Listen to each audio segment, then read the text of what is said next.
আমাদের প্রত্যেককে দেখতে সুযোগ করে দিয়েছেন এবং আমাদের প্রত্যেককে এখানে তিনি আসতে সাহায্য করেছেন। আর বিশেষ করে ধন্যবাদ দিই যে এত প্রতিকূল অবস্থার মধ্যেও তিনি যে আমাদের সুন্দরভাবে বাঁচিয়ে রেখেছেন, আমাদের যা প্রয়োজন দিন প্রতিদিন তিনি জুগিয়ে দিচ্ছেন, তাই জন্য ঈশ্বরকে আমরা প্রাণ ভরে ধন্যবাদ দিই।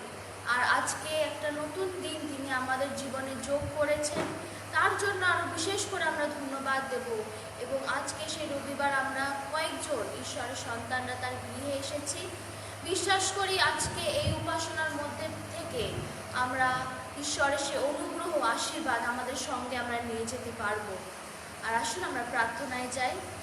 স্বর্গের মহান পিতা ঈশ্বর প্রভু, তোমায় ধন্যবাদ দিই প্রভু, কত অনুগ্রহ কত আশীর্বাদ প্রভু বিগত একটি সপ্তাহে তুমি আমাদেরকে করেছো প্রভু। এই মুহূর্ত পর্যন্ত পৃথিবীর বুকে বাঁচিয়ে রেখেছো, যা প্রয়োজন তা ঊর্ধ্ব হইতে জুগিয়ে দিয়েছো, তাই জন্য তোমায় ধন্যবাদ দিই প্রভু। এই ভয়াবহ অবস্থার মধ্যে থেকেও প্রভু আমরা যে তোমার গৃহে আসতে পেরেছি, তোমায় যে প্রাণ ভরে ধন্যবাদ দিতে পারছি প্রভু, তাই জন্য আমরা যেন সর্বদা কৃতজ্ঞ চিত্ত থাকতে পারি প্রভু। তুমি আশীর্বাদ করো প্রভু। আর আমরা যারা এখানে এসেছি প্রভু, তুমি আমাদের প্রত্যেককে আশীর্বাদ করো, আমাদের হৃদয়গুলোকে তুমি আশীর্বাদ করো, আমাদের পরিবারে তুমি আশীর্বাদ করো প্রভু। এবং বিশেষ করে যে ভয়াবহ অবস্থার মধ্যে থেকে যাচ্ছি, সে অবস্থা প্রভু তোমার হস্তে রাখলাম প্রভু। বিশ্বাস করি সঠিক সময় প্রভু তুমি আমাদের প্রার্থনার উত্তর দিয়ে আমাদেরকে তৃপ্ত করবে প্রভু। এই উপাসনার ভার প্রভু তোমার উপরে দিলাম প্রভু। তুমি শুরু থেকে শেষ পর্যন্ত প্রভু তোমার পরিচালনা দিও প্রভু, তোমার পবিত্র আত্মার উপস্থিতি এখানে প্রভু দিও, যেন আমরা প্রত্যেকে আজকে যেন সেই হৃদয় ভরে তোমার আশীর্বাদ যেন আবার নিয়ে যেতে পারি প্রভু। এবং আগামী সপ্তাহে যেন সারাটা দিন সারাটা সময় যেন তোমাকে যেন আমরা সঙ্গে নিয়ে কাটাতে পারি প্রভু। তুমি সেই আশীর্বাদ করো, আমাদের প্রত্যেককে সঙ্গে সঙ্গে থেকো প্রভু। এই ছোট প্রার্থনা যিশু তোমার নামে চাই, আমিন। আর এই সময় আমরা কয়েকটি কোরাসের মধ্যে থেকে যাব এবং আমরা নিজেদেরকে প্রস্তুত করব যাতে এই উপাসনার মধ্যে থেকে আমরা যেন সেই ঈশ্বরের অনুগ্রহ ঈশ্বরের আশীর্বাদ যেন লাভ করতে পারি। আজকের এই দিন, আজকের এই দিন ঈশ্বর সৃষ্টি করেছে, ঈশ্বর সৃষ্টি করেছে, আমরা তাহার স্তুতি গাইব, স্তুতি গাইব। আজকের এই দিন ঈশ্বর সৃষ্টি করেছে, আমরা তাহার স্তুতি গাইব। আজকের এই দিন, আজকের এই দিন ঈশ্বর সৃষ্টি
আমাদের জীবনের জন্য। আর আমরা এই অনেক খারাপ সময়ের মধ্যে থেকে যাচ্ছি, সমস্যা রয়েছে, শুধু জগতে নয়, আমাদের পারিবারিক অনেক সমস্যার মধ্যে আমরা যাচ্ছি, ব্যক্তিগত সমস্যার মধ্যে থেকে যাচ্ছি, কিন্তু সর্ববিষয়ের উপর আমরা যেন কখনো ভুলে না যাই যে ঈশ্বর আমাদের সঙ্গে সঙ্গে সর্বমুহূর্তে সর্বসময় রয়েছে।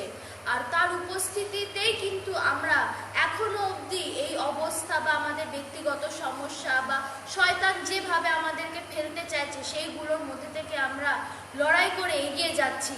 আর ঈশ্বরের সেই উপস্থিতি যেন আমরা সবসময় চেষ্টা করবো এবং প্রার্থনা করবো যেন তার উপস্থিতি সর্বদা যেন আমাদের সঙ্গে সঙ্গে থাকে, আমরা যেন তার উপস্থিতিতে সর্বদা যেন থাকতে পারি। যিনি যুগ পর্যায়ে রাজা, অভয় অদৃশ্য,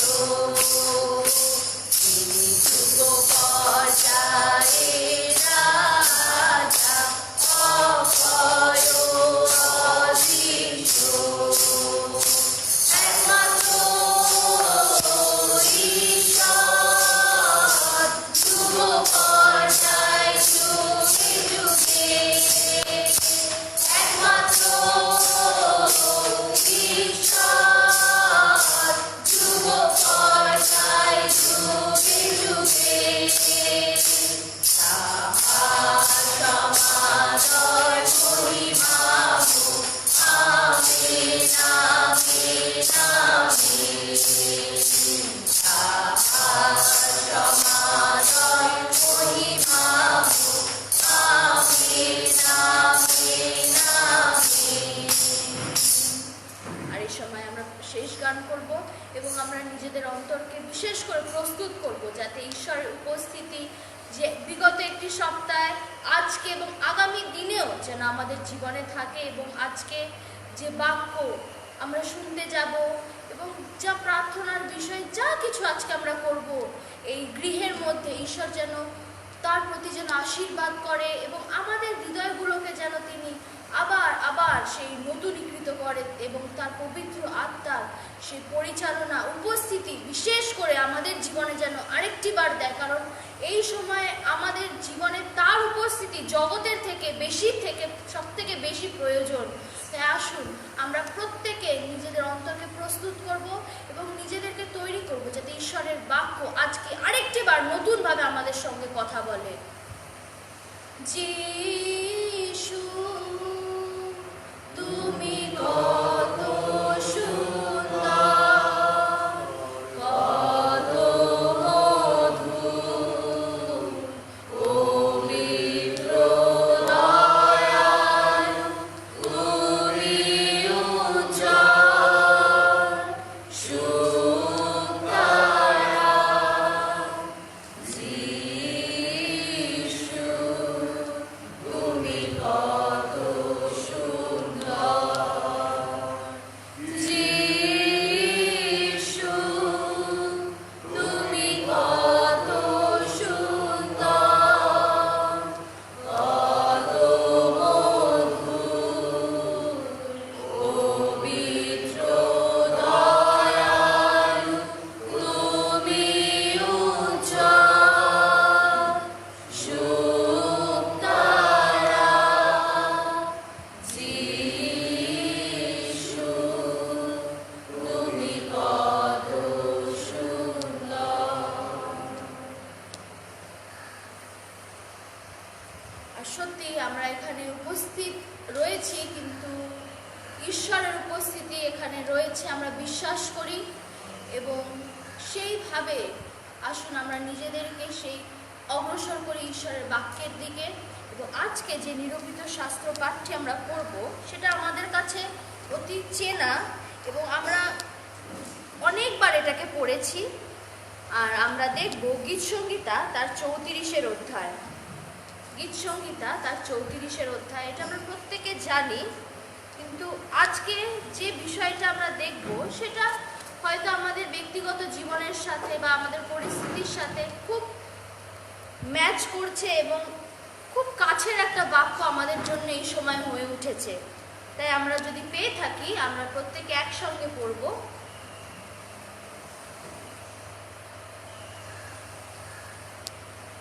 আমি সর্বসময় সদা প্রভুর ধন্যবাদ করিব, তাহার প্রশংসা নিরন্তর আমার মুখে থাকিবে। আমার প্রাণ সদা প্রভুরই শ্লাঘা করিবে, তাহা শুনিয়া নম্রগণ আনন্দিত হইবে। আমার সহিত সদা প্রভুর মহিমা কীর্তন করো, আইসো আমরা একসঙ্গে তাহার নামের প্রতিষ্ঠা করি। আমি সদা প্রভুর অন্বেষণ করিলাম, তিনি আমাকে উত্তর দিলেন, আমার সকল আশঙ্কা হইতে উদ্ধার করিলেন। উহারা তাহার প্রতি দৃষ্টিপাত করিয়া দীপ্যমান হইল, তাহাদের মুখ কখনো বিবর্ণ হইবে না। এই দুঃখী ডাকিল, সদা প্রভু শ্রবণ করিলেন, ইহাকে সকল সংকট হইতে নিস্তার করিলেন। সদা প্রভুর দূত যাহারা তাহাকে ভয় করে, তাহাদের চারিদিকে স্থিতি স্থাপন করেন, আর তাহাদিগকে উদ্ধার করেন। আস্বাদন করিয়া দেখো, সদা প্রভু মঙ্গলময়। ধন্য সেই ব্যক্তি যে তাহার শরণাপন্ন। হে তাহার পবিত্রগণ, সদা প্রভুকে ভয় করো, কেননা তাহার ভয়কারীদের অভাব হয় না। যুবসিংহদের অনর্থন ও ক্ষুধায় ক্লেশ হয়, কিন্তু যাহারা সদা প্রভুর অন্বেষণ করে, তাহাদের কোনো মঙ্গলের অভাব হয় না। আইসো বৎসগণ, আমার বাক্য শুনো, আমি তোমাদিগকে সদা প্রভুর ভয় শিক্ষা দিই। কোন ব্যক্তি জীবনে প্রীত হয়, মঙ্গল দেখিবার জন্য দীর্ঘায়ু ভালোবাসে? তুমি হিংসা হইতে তোমার জিহ্বাকে, ছলনা বাক্য হইতে তোমার ওষ্ঠাকে সাবধানে রাখো। মন্দ হইতে দূরে যাও, যাহা ভালো তাহাই করো। শান্তির অন্বেষণ ও অনুধাবন করো। ধার্মিকগণের প্রতি সদা প্রভুর দৃষ্টি আছে, তাহাদের আর্তনাদের প্রতি তাহার কর্ম আছে। সদা প্রভুর মুখ দুরাচারদের প্রতিকূল, তিনি ভূতল হইতে তাহাদের স্মরণ উচ্ছেদ করিবেন। ধার্মিকেরা ক্রন্দন করিল, সদা প্রভু শুনিলেন, তাহাদের সকল সংকট হইতে তাহাদিগকে উদ্ধার করিলেন। সদা প্রভু ভগ্নচিত্তদের নিকটবর্তী, তিনি চূর্ণমানদের পরিত্রাণ করেন। ধার্মিকের বিপদ অনেক, কিন্তু সেই সকল হইতে সদা প্রভু তাহাকে উদ্ধার করেন। তিনি তাহার অস্থি সকল রক্ষা করেন, তাহার মধ্যে একখানিও ভগ্ন হয় না। দুষ্টতা দুজনকে সংহার করিবে, ধার্মিকের বিদেশীগণ দোষীকৃত হইবে। সদা প্রভু আপন দাসদের প্রাণ মুক্ত করেন, তাহার শরণাগত কেহই দোষীকৃত হইবে না। আমেন। আর সত্যি আমরা যদি দেখি যে প্রত্যেকটা মুহূর্তে ঈশ্বর আমাদের প্রতি তার মঙ্গল, তার দয়া নতুন নতুনভাবে করছে। প্রত্যেক দিন আমরা হয়তো আমাদের সেই ক্ষমতা নেই নিজেদেরকে এই অবস্থার মধ্যে বা নিজেদের সমস্যাগুলোকে থেকে বেরিয়ে আসার জন্য, বা আমাদের সেই ক্ষমতাটুকুও নেই যে আমরা যে শ্বাস প্রশ্বাস নিচ্ছি সেইটা যেন আমরা নিতে পারি। কিন্তু ঈশ্বর তার সেই অসম্ভবকে সম্ভব করছে। আমাদের প্রত্যেককে তিনি কত ভালো রেখেছেন, সুস্থ রেখেছেন, এবং এই মুহূর্ত পর্যন্ত আমাদেরকে সে হাঁটা চলা, আমাদের শ্বাস প্রশ্বাস সব কিছু শক্তি দিয়ে তিনি আমাদেরকে প্রতিপালন করছে। এই জন্য আমরা সবসময় যেন ঈশ্বরকে ধন্যবাদ দিতে পারি। আর সব থেকে বড় বিষয় আজকে হচ্ছে যে আজকে একটা খুব বিশেষ দিন। আমরা প্রত্যেকে জানি না আমরা কতজন জানি, কিন্তু আজকে সত্যি একটা বিশেষ দিন, আর সেটা হচ্ছে আজকে ফাদার্স ডে। আর সত্যি আমরা এখানে দেখি যে শরণাপন্ন, আর আজকে আমরা আমাদের পিতা ঈশ্বরের শরণাপন্ন হয়েছি। তাকে আমরা নিজেদের পিতা, আমাদের সব কিছু ভেবে আমরা তার কাছে আমাদের মনের সকল কথা আমরা বলি। সে যেমনি আমাদের সকল বিষয়ের উপরে রয়েছে, তেমনি আমাদের জীবনেও এমন অনেক জন আছে যারা হয়তো আমাদের সঙ্গে ব্লাড রিলেশন নেই, কিন্তু তাদের সঙ্গে একটা আত্মার সম্পর্ক আমাদের প্রত্যেকের তৈরি হয়ে গেছে। বা হয়তো এমন সন্তানরা আছে যাদের হয়তো কেউ নেই, কিন্তু ঈশ্বর রয়েছে, বা এমন কেউ রয়েছে যে তাদেরকে সেই পিতা মাতার মতন তাদেরকে আগলে আগলে রয়েছে। তাই আজকে সত্যি আমরা জগতে যাদের শরণাপন্ন হয়েছি, আমরা যেন তাদের কাছে কৃতজ্ঞ থাকতে পারি। সব থেকে বড় বিষয় আজকে হচ্ছে আমরা যেন তাদেরকে যেন সবসময় নিজেদের প্রার্থনায় যেন ধরে রাখতে পারি।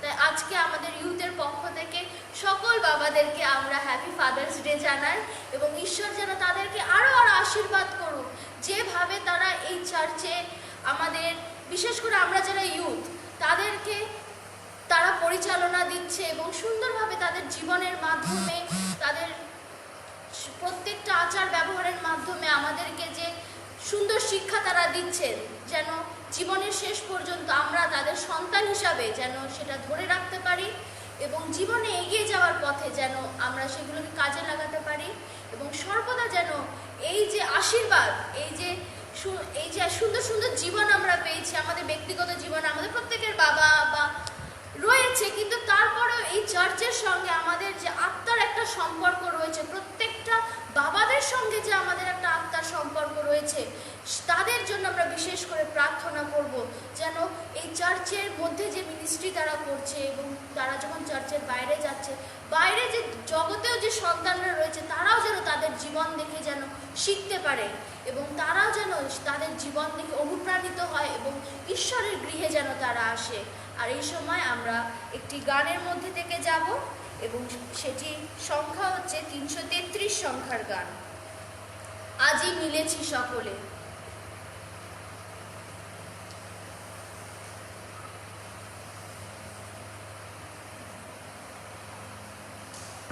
আজই মিলেছি সকলে তোমারি নামে তব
সত্যি আমরা ঈশ্বরকে গৌরব দেওয়ার জন্য এখানে উপস্থিত হয়েছি। বিগত একটি সপ্তাহে হয়তো আমরা প্রত্যেকে অনেক সমস্যার মধ্যে থেকে গেছি, অনেক আশীর্বাদ আমরা পেয়েছি, আমাদের অনেক প্রার্থনার উত্তর ঈশ্বর দিয়েছেন।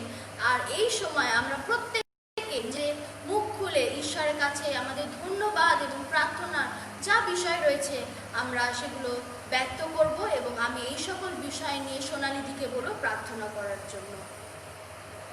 আমি সর্বপ্রথম ঈশ্বরকে ধন্যবাদ দিই, তিনি অনেক অনুগ্রহ অনেক আশীর্বাদ আমাদের জীবনে করেছেন। বিগত কয়েকটি সপ্তাহ অনেক সমস্যার মধ্যে থেকে আমার এবং আমার পরিবার আমরা যাচ্ছিলাম, কিন্তু ঈশ্বরের অনুগ্রহ তার দয়া সবসময় মহৎ, যে তার শরণাপন্ন সে সবসময় সেটা আস্বাদন করে দেখেছে। আর সত্যি ঈশ্বরকে ধন্যবাদ দিই, সে সমস্যার মধ্যে থেকে ঈশ্বর আমাদেরকে বেরিয়ে আসতে সাহায্য করেছে। বাবা প্রচণ্ড অসুস্থ হয়ে পড়েছিল, ইভেন তাকে হসপিটালাইজ করতে হয়েছিল। সে এখন অনেক ভালো রয়েছে, সুস্থ রয়েছে, তাই জন্য ঈশ্বরকে আমরা প্রাণ ভরে ধন্যবাদ দিই। কারণ আমি আর মা এখানে রয়েছি, তাও আমার সাথে একজন রয়েছে, কিন্তু বাবা ওখানে একেবারে একা, কিন্তু ঈশ্বরের দৃষ্টির সম্মুখে সবসময় রয়েছে। এই বিশ্বাস নিয়ে আমরা প্রার্থনা করেছি এবং আমাদের চার্চের অনেকজন প্রার্থনা করেছে, তাই জন্য আমরা প্রাণ ভরে ঈশ্বরকে এবং তাদেরকে ধন্যবাদ দিই যে তারা আমার বাবার জন্য প্রার্থনা করেছে এবং সে এখন সুস্থ রয়েছে, আগের থেকে অনেক ভালো রয়েছে। তাই জন্য আমি প্রাণ ভরে ঈশ্বরকে ধন্যবাদ দিই। ছোট সমর্পণকে তিনি ভালো রেখেছেন, সুস্থ রেখেছেন, দিদি দাদা ভাইও ভালো রয়েছে, আমি আর মা এখানে ভালো রয়েছি, সুস্থ রয়েছি, আমাদের আশেপাশে আমাদের প্রতিবেশী প্রত্যেককে তিনি ভালো রেখেছেন, সুস্থ রেখেছেন। আর ঈশ্বর আমাদের জীবনের জন্য যা মঙ্গল, যা পরিকল্পনা করে রেখেছেন, যেন সেই মতন আমরা চলতে পারি। ঈশ্বরের প্রতি যেন সর্বসময় যেন আর সর্ব অন্তঃকরণ দিয়ে যেন তার প্রতি আমরা বিশ্বস্ত থাকতে পারি, এবং আমাদের জীবনের মাধ্যমে যেন ঈশ্বর গৌরবান্বিত হয়। আমেন।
ছিল সেখান থেকে সে দিল্লিতে এসেছিল কোয়ারেন্টাইন করে, সে বাড়িতে পৌঁছেছে, বাড়িতে সে ভালো আছে, সুস্থ আছে এবং দিদিরা সবাই সুস্থ আছে, ভালো আছে। আর আমাদেরকে এসে প্রতিনিয়তভাবে আশীর্বাদ করে চলেছেন, আমরা ভালো আছি। হ্যাপি ফ্যামিলিকেও আশীর্বাদ করেছে, সেজন্য আমি তার বাচ্চারা সুস্থ আছে, ভালো আছে, সেই জন্য ঈশ্বরকে মহানামে ধন্যবাদ করি। আমাদের প্রতিবেশীরা প্রত্যেকে ভালো আছে, সুস্থ আছে, সেই জন্য ঈশ্বরকে ধন্যবাদ করি। আর ঈশ্বর যেন আমাদেরকে অনেক শক্তি দেন, আমাদের ভিতরে সেই ইমিউনিটি পাওয়ারটা দেন, যাতে আমরা এই করোনার সঙ্গে মোকাবেলা করতে পারি। হয়তো এখান থেকে এই মুহূর্তে আমি সেই করোনা চলে যাবে না, কিন্তু ঈশ্বর যেন আমাদেরকে সেই শক্তি দেন, সেই সাহস দেন, যেন আমরা সেখানে মোকাবিলা করতে পারি, আমরা যেন সুস্থ থাকতে পারি। তিনি আমাদেরকে এভাবে আশীর্বাদ করেন। আমাদের চার্চের প্রত্যেকেই যত বয়স্ক লোক রয়েছেন এবং যারা সেই ছোটো বাচ্চা রয়েছে, তাদের যেন ঈশ্বর প্রত্যেককে আশীর্বাদ করে এবং তারা যেন এই সমস্ত কিছু থেকে তারা যেন প্রতিহত থাকতে পারে, তারা যেন সুস্থ থাকতে পারে, তারা যেন এইসব রোগের মধ্যে যেন না পড়ে। ঈশ্বর আমাদেরকে আশীর্বাদ করুন এবং যারা সেই করোনাতে আক্রান্ত তাদের যেন সুস্থতা দান করেন এবং প্রভু সে যেন সেই তাড়াতাড়ি যেন সেই ভ্যাকসিন যেন আমাদের দেশে চলে আসে এবং আমরা যেন ঈশ্বরকে ধন্যবাদ দিতে পারি। আর আমাদের জীবন যেন আমাদের যেন নর্মাল হতে পারে, আমরা যেন আবার সুন্দরভাবে যেরকম নর্মাল চার্চে আসতে পারতাম, সবার সঙ্গে মিলতে পারতাম, সেই দিনগুলো যেন আমাদের জীবনে আবার ফিরে আসে। আমাদেরকে অনেক অনেক আশীর্বাদ করি।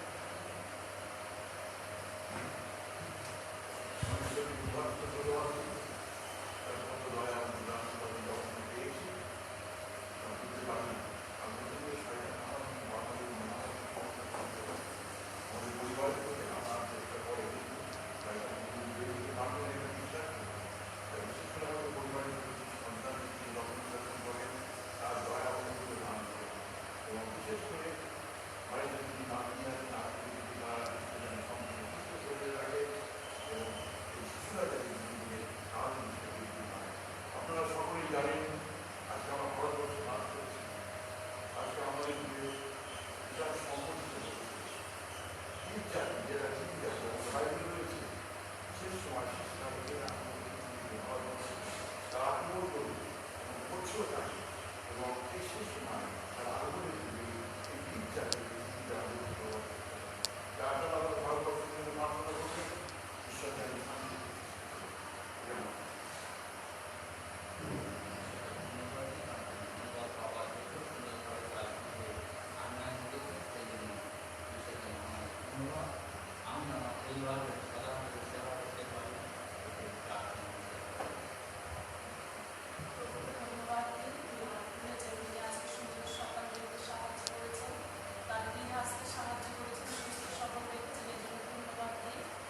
বিশেষ করে প্রার্থনা চাই মন্ডলীর যারা অসুস্থ পীড়িত রয়েছে, বিশেষ করে ডক্টর শাহরুখ সে আঙ্কেল বিশেষভাবে অসুস্থ রয়েছেন, তার জন্য প্রার্থনা চাই যেন তারাই তাকে সুস্থতা দান করেন এবং যেন ধন্যবাদ দিতে পারেন।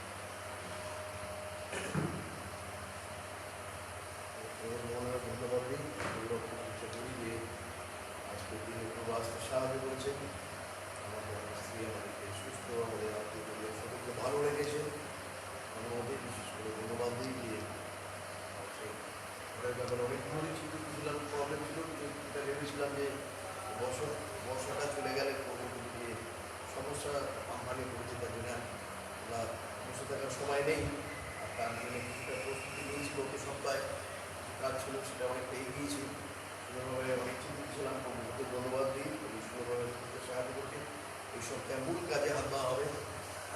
জানি বর্ষা সব কিন্তু ঈশ্বর সমস্ত বিষয়কে বন্ধ রাখতে পারে। এদের প্রার্থনা যেন বৃষ্টিপাতও যাই হোক, তার মধ্যে যেন সেই সুযোগগুলো করে দেয়, সেই কাজ 5-6 দিন লাগবে, তার মধ্যে দিয়ে কেটে কেটে তারা করবেন, সেভাবে তাদের কন্ট্রাক্টে দিয়ে দিয়েছি। সুন্দরভাবে সেই কাজ সম্পন্ন সাহায্য করে, লাগানোর কাজ সুন্দরভাবে সমস্ত সাহায্য করে যেন আবার প্রভু দিয়েছে ধন্যবাদ করে। প্রার্থনা কি গতকাল সাহায্য করে আমাদের সে বিশেষ করে অফিসে বেঙ্গলদারকে দুনিয়ার থেকে আমরা গিয়েছিলাম। গতকাল সারাদিন ধরে সুন্দরবনের বিভিন্ন অঞ্চলগুলোতে দেখেছি আমাদের অনেক চার্চ, বিশেষ করে সব চার্চগুলো ম্যাক্সিমামই আমাদের চার্চগুলো তার পাকা নয়, আর গ্রামের মধ্যে সব চার্চগুলো 3 বা 1 বছর একদম ভেঙে চলে চুরমার করে নিয়ে চলে গেছে। অনেক স্কুল আছে ক্যানিংয়ে, দেখলাম ক্যানিংয়ে স্কুলে বসেই অনেক কিছুই অনেক সময় কিছুই নেই, এত সব নিয়ে নিয়ে গেছে।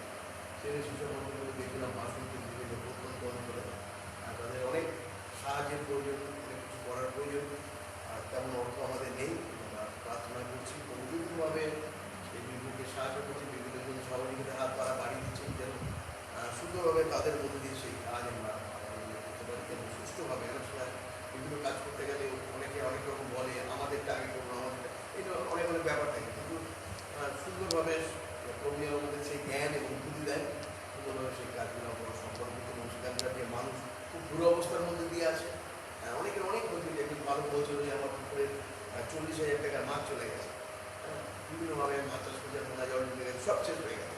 আমরা তার খুব ভেঙে পড়তে দিচ্ছিলাম, তাদের বাড়িতে খাওয়া দাওয়া করলাম, খুব দুঃখ লাগছিল যে এরকমভাবে অনেকের একদিনের সময় আমাদের কিন্তু অনেকের অনেক অনেক ক্ষতি হয়ে গেছে। এই জন্য তাদেরকে শান্তি দেন, সুন্দরভাবে সমস্ত বিষয়গুলোকে আবার স্বাভাবিক হতে তাদেরকে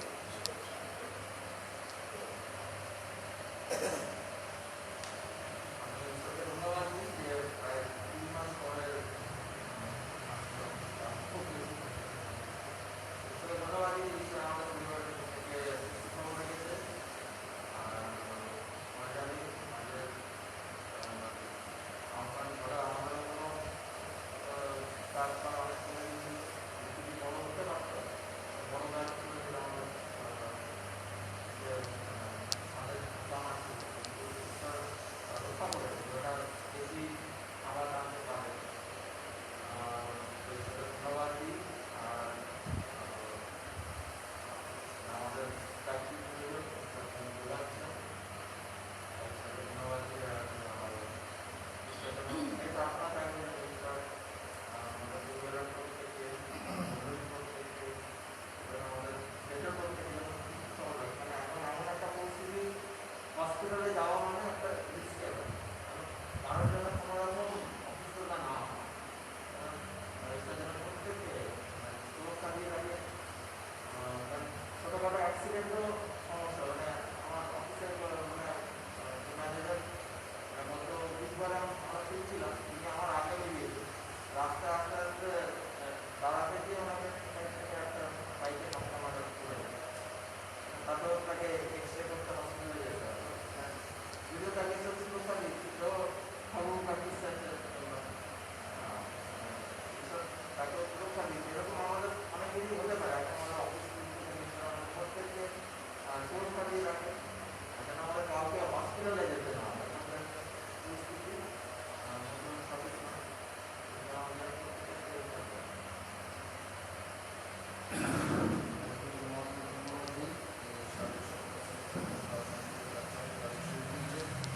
বিশেষ করে ধন্যবাদ দিই যে লকডাউন পিরিয়ডে আমরা আমাদের চার্চ কন্টিনিউ করে নিয়ে যেতে পেরেছি। এখানে কাপড় ছাড়া প্রায় সমস্ত চার্চই কিন্তু আমরা চার্চের তালা বিভিন্ন সরকারি নিয়ম নিয়ে সেভাবে আমরা তাই ধন্যবাদ দিই। এবং আজকে অনেকদিন আসতে পেরেছি, তাই ধন্যবাদ দিই। আমার মনে হয় আরও আগামী দিনে আমরা আবার সবাই আসতে পারবো একসঙ্গে, তাই ধন্যবাদ দিই। বিশেষ করে মন্ডলী প্রত্যেকটি সন্তানকে যেন সুস্থ সুন্দর রাখে। আমাকে বললো সত্যি কথায় আমরা যেন অসুস্থ না করি এবং হসপিটালে যেন না যাই, কারণ হসপিটালের দুরবস্থা, যা অবস্থা, যদি একটু কিছু হয় তাদের সাথে ঘৃণার চোখে সবাই থাকে।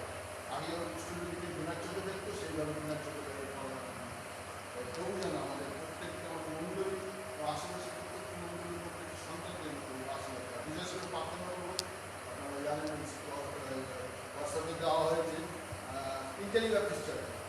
ইটালি ব্যাপটিস্ট চার্চে 4 নম্বর ভেঙে পড়েছে এবং খুব ডেঞ্জারাস অবস্থা পড়েছে। যদি সেখানে উপাসনা বা দেওয়া হতো তারা খুব ভালো হতো।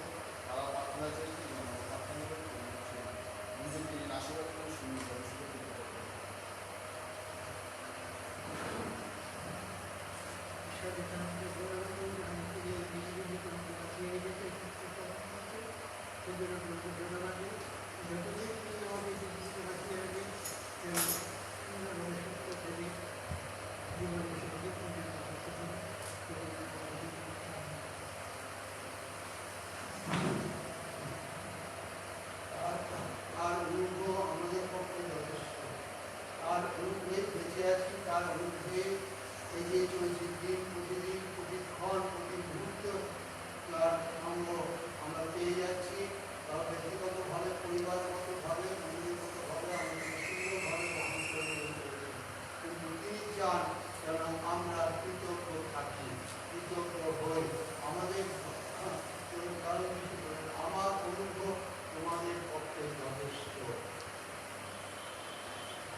যদি কারো প্রার্থনা বা ধন্যবাদের বিষয় না থাকে, আমি সোনালীদিকে বলবো প্রার্থনা করার জন্য।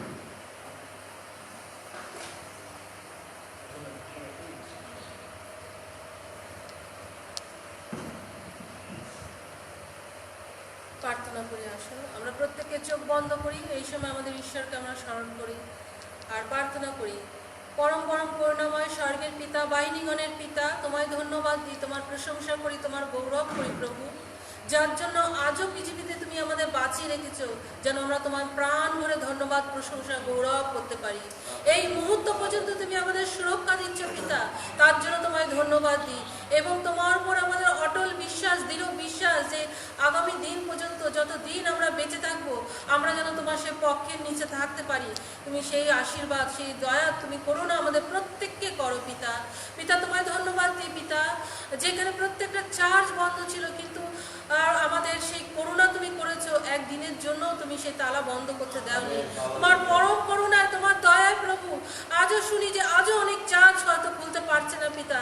আর প্রভু তার মধ্যে দিয়েও তুমি আমাদের সেই সুন্দর উপাসনা করতে সাহায্য করেছিলে পিতা, তার জন্য তোমায় ধন্যবাদ দিই, তোমার প্রশংসা করি, তোমার গৌরব করি প্রভু। ও পিতা, এই মুহূর্তে প্রভু এই পৃথিবীর অবস্থা ভয়ানক প্রভু, আমরা প্রত্যেকে প্রার্থনা রেখেছি, প্রত্যেকে পিতা তুমি জানো পিতা, তাই তুমি আমাদের প্রত্যেককে সুরক্ষা দিও পিতা। যারা তোমাতে বিশ্বাস করে পিতা, তারা কখনো বিপদগ্রস্ত হবে না, হলেও তুমি তাদের মধ্যে দিয়ে, সে বিপদের মধ্যে দিয়ে তুমি বের করে নিয়ে আসবে প্রভু। আর প্রভু তুমি আমাদের প্রত্যেককে সেই মতো সাহায্য করো পিতা। এই উপাসনায় প্রভু সেই যে পরিচালনা করছে, সেই রিনিকার প্রতি তুমি বিশেষ করে আশীর্বাদ যুক্ত করো পিতা, তাকে তুমি দয়া করো, তার পরিবারকে তুমি আশীর্বাদ করো। তারা অনেক প্রার্থনা রেখেছে তার বাবার জন্য, তার পরিবারের জন্য প্রভু, প্রত্যেকটা প্রার্থনা তুমি শুনেছো, তার জন্য তোমায় ধন্যবাদ দিই। তুমি দয়া করো, তাদের প্রতি দয়া করো পিতা। এমনিভাবে পিতা আমরা অনেকে প্রার্থনা রেখেছি পিতা, আমি হয়তো ভুলে গেছি পিতা, কিন্তু তুমি পিতা ভুলো না পিতা, তুমি আমাদের সেই মহান ঈশ্বর, যাদের প্রত্যেকের নাম প্রভু তোমার হস্তের রেখায়, তোমার হস্তের তালুতে রয়েছে প্রভু। এবং প্রত্যেকের প্রার্থনা তুমি খুব মন দিয়ে শোনো প্রভু, কেননা আমাদের প্রার্থনা যখন তোমার চরণতলে যায়, তুমি খুশি হও যে তোমাকে আমরা স্মরণ করেছি, সেই প্রার্থনা আমরা রাখি পিতা। তাই তুমি প্রত্যেকটা পরিবারকে ধরো পিতা, এর মধ্যে প্রত্যেকটা পরিবারকে তুমি ছুঁয়ে যাও, আশীর্বাদ করো পিতা, সেই আরোগ্য দান করো প্রভু। কেউ যদি এই সময় প্রভু আমাদের মণ্ডলীতে অসুস্থতা থাকে প্রভু, অসুস্থতার জন্য অনেকে প্রার্থনা চেয়েছে প্রভু, তুমি স্পর্শ করো, সুস্থতা দাও পিতা। শুধু সেই করোনা ভাইরাস না পিতা, অনেক রোগ আমাদের জীবনে আছে পিতা, সেই সব রোগগুলোকে তুমি আমাদের জীবন থেকে দূর করো প্রভু। আমরা যেন এই মুহূর্তে প্রভু সুস্থতার মধ্যে দিয়ে জীবন কাটাই প্রভু, কেননা যা পারিপার্শ্বিক অবস্থা প্রভু, তাতে আমরা হাসপাতালে যেতে পারি না পিতা, এখন অনেক ভয়ানক অবস্থা পিতা। তাই প্রত্যেকে পিতা, সে বৃদ্ধদের, সেই ছোট ছোট শিশুদের পিতা তুমি স্পর্শ করো, তারা যেন সুরক্ষা মধ্যে থাকে, তোমার সুরক্ষার মধ্যে থাকে পিতা। আর প্রভু পিতা বিশেষ করে প্রার্থনা করি পিতা, সে আমাদের ভারতবর্ষের অবস্থা ভালো না, সে যুদ্ধ বিগ্রহ যেন না হয় পিতা, কোনো অবস্থায় প্রভু যেন আমরা সেই যুদ্ধ বা খারাপ চিন্তার মধ্যে যেন না যাই পিতা, কেননা এই সময় আমাদের অনুতপ্ত হওয়ার দরকার, তোমার স্মরণ করার দরকার প্রভু। আমরা যেন সেই তোমার স্মরণ করি পিতা, তুমি শান্তি দিও, প্রত্যেকটা দেশকে শান্তি দিও পিতা, আমরা যেন মানুষ মন পরিবর্তন করি এবং তোমার পথে যেন চলতে পারি পিতা। এই মুহূর্তে প্রভু আমরা যত পরিবার আছি আমাদের মণ্ডলীতে পিতা, এবং সেই এইখানে উপস্থিত আছি প্রত্যেকটা সন্তানদের, এবং যারা সেই অন্যান্যে যুক্ত প্রভু, প্রত্যেকটা সন্তানকে তুমি আশীর্বাদ যুক্ত করো। আজকে সেই তোমার বিশ্রাম পাওয়ার পিতা, আমরা তোমার আশীর্বাদ লাভ করতে চাই, তুমি সেই আশীর্বাদ আমাদের প্রত্যেকের মধ্যে দাও পিতা। শুধু আমাদের মণ্ডলী না পিতা, বিশ্ব মণ্ডলীকে তুমি আশীর্বাদ যুক্ত করো, আমাদের চেতনা দাও প্রভু, আমরা যেন আরো আরো আরো উজ্জীবিত হতে পারি এবং তোমার পথে দৌড়াতে পারি পিতা। তুমি আমাদের সেই গতি পিতা, এবং তুমি আমাদের সব কিছু, আমরা সবার মধ্যে যেন তোমায় স্থান দিতে পারি। তুমি সেই মতো প্রত্যেকটা মণ্ডলীকে এবং প্রত্যেকটা মণ্ডলীর সদস্যকে তুমি আশীর্বাদ করো পিতা। পিতা আমাদের প্রথম থেকে সেই যা যা আমরা করেছি এবং করবো প্রভু, তোমার উদ্দেশ্যে বাক্য আলোচনা, গান, প্রার্থনা যা যা করবো প্রভু, তুমি প্রত্যেকটা মুহূর্তে থেকো এবং তুমি সেইগুলোতে আশীর্বাদ যুক্ত করো প্রভু। আমাদের সঙ্গে সঙ্গে থেকো।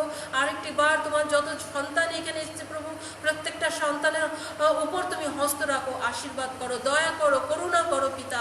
আমরা যা প্রার্থনা রেখেছি পিতা, আমরা যেন ভবিষ্যতে সেই প্রার্থনার উত্তর পেয়ে আবার যেন তোমায় ধন্যবাদ দিতে পারি, তোমার প্রশংসা গৌরব করতে পারি পিতা। আমাদের সঙ্গে সঙ্গে থেকো এবং আমাদের নিজেদের প্রভু যত যত পাপ আছে আমরা এই মুহূর্তে স্বীকার করি, তুমি আমাদের প্রত্যেককে সেই পাপ ক্ষমা করো। করো, আমাদের আশীর্বাদ করো। এই ছোট প্রার্থনা প্রভু যিশু তোমার নামে পিতা ঈশ্বরকে চাইলাম, দয়া করে শ্রবণ ও গ্রাহ্য করো।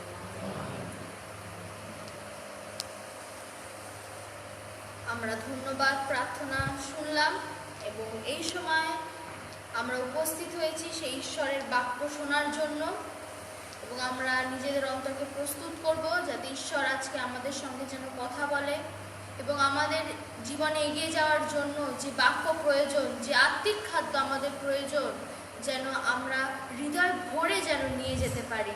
আর আমি বাক্যের জন্য শুভেন্দুদাকে বলবো প্রার্থনা করার জন্য।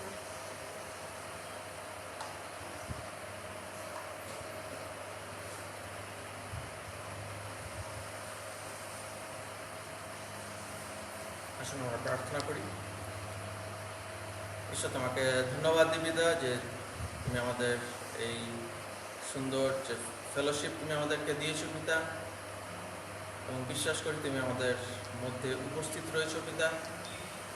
তাই তোমার কাছে আমরা বিশেষ করে এই সময় প্রার্থনা করি পিতা যে আমরা সেই তোমার জীবনদায়ী বাক্য পিতা আমরা শুনতে চলেছি পিতা।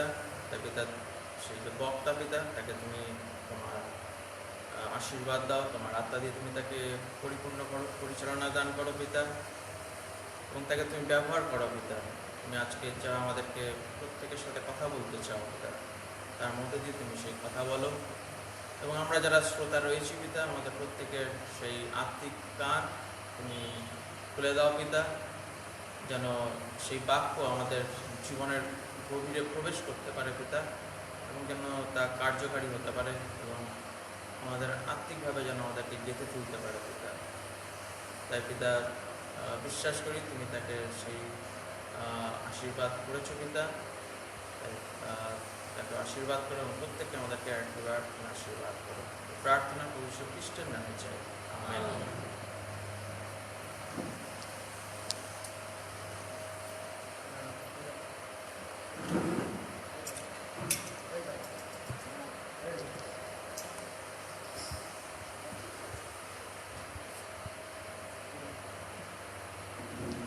সবাইকে জয় যিশু। আর আরেকটা সুন্দর দিন আমরা দেখতে পেয়েছি, আরেকটা সপ্তাহে আমরা আসতে পেরেছি। আর আজকে বোধহয় 3 মাস পরে চার্চ আবার পুরো ভর্তি হয়েছে, প্রায় ভর্তি হয়েছে। সেই জন্য প্রভুকে ধন্যবাদ দিই যে প্রভু অনেক বিপদ আপদের মধ্যে দিয়েও আমাদের রক্ষা করে এই সময় আমাদের আজকে উপস্থিত করেছে। আর আমি বিশ্বাস করি এখানে যারা উপস্থিত হয়েছে প্রত্যেকের নিজের ইচ্ছায়, প্রত্যেকে আমরা সৎ ইচ্ছায় আমরা চার্চে এসেছি যাতে প্রভুর আশীর্বাদ আমরা পেতে পারি। আর একজন পাস্টার সে বলছে, সে ইংলিশে একটা কোট করেছে, সেটার বাংলা অর্থ হলো এই যে যতদিন না পর্যন্ত মণ্ডলীর যে গির্জার 4 দেয়ালের বাইরে তাদের প্রার্থনা বেরোবে ততদিন পর্যন্ত মণ্ডলী নিজেদের কাজে সফল হবে না। যতদিন না পর্যন্ত গির্জার 4 দেয়ালের বাইরে তাদের প্রার্থনা বেরোবে ততদিন পর্যন্ত মণ্ডলী তাদের কাজে সফল হবে না। আর আমি বিশ্বাস করি এই মহামারীর মধ্যে আমরা যারা মণ্ডলীতে আসতে পারিনি তারা হয়তো বাড়িতে বসে বসে আমরা প্রার্থনা করছিলাম, এই যে সিচুয়েশানে আমরা ছিলাম তার জন্যে প্রার্থনা করছিলাম। আর ধন্যবাদ দিই প্রভুকে যে আমাদের মণ্ডলীর একটা স্পেশালিটি হলো, আমি অন্য মণ্ডলীতে অনেক মণ্ডলীতে গেছি কিন্তু সব মণ্ডলীতে দেখতে পাইনি, আবার কিছু মণ্ডলীতে এটা অনেক পাওয়ারফুলভাবে দেখেছি, কিন্তু আমাদের মণ্ডলীর স্পেশালিটি হলো আমরা প্রার্থনা অনেকটা বিশ্বাসী। আমাদের যেভাবে প্রার্থনা হয় অনেক মণ্ডলীতে এইভাবে প্রার্থনা হয় না। আমরা যেভাবে আমাদের যে ধন্যবাদ প্রার্থনার বিষয়গুলো শেয়ার করি, প্রত্যেকটা বিষয়ের জন্য আমরা প্রার্থনা করি, অন্য অনেক এমন মণ্ডলী আছে যাদের মধ্যে সেটা হয় না। আবার এমনও কিছু মণ্ডলী আছে যাদের মধ্যে সেটা আরও একটু এক্সট্রিম লেভেলে হয়।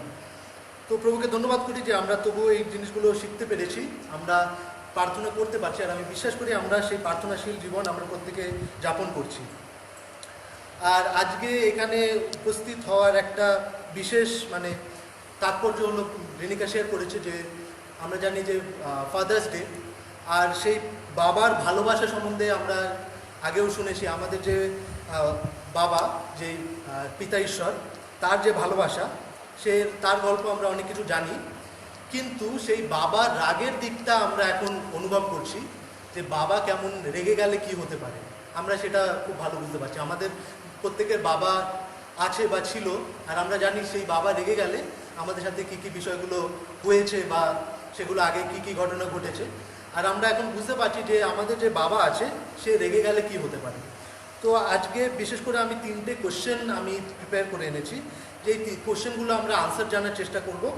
প্রথম প্রশ্ন হলো, এই মহামারী যে হচ্ছে, এই মহামারী কি আছে, বাইবেল ভিত্তিতে এই মহামারী কি আছে সেটা আমরা জানার চেষ্টা করব। মহামারী আমরা যদি বাইবেলের দিক দিয়ে দেখি, এরকম অনেক সময় এসছে অতীতে, যে সময়ে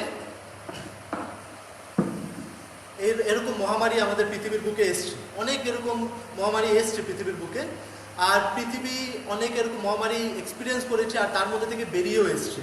যারা বিশ্বাসীরা ছিল তার মধ্যে কিভাবে ছিল আমরা অনেক স্টোরি এরকম বাইবেলে জানি।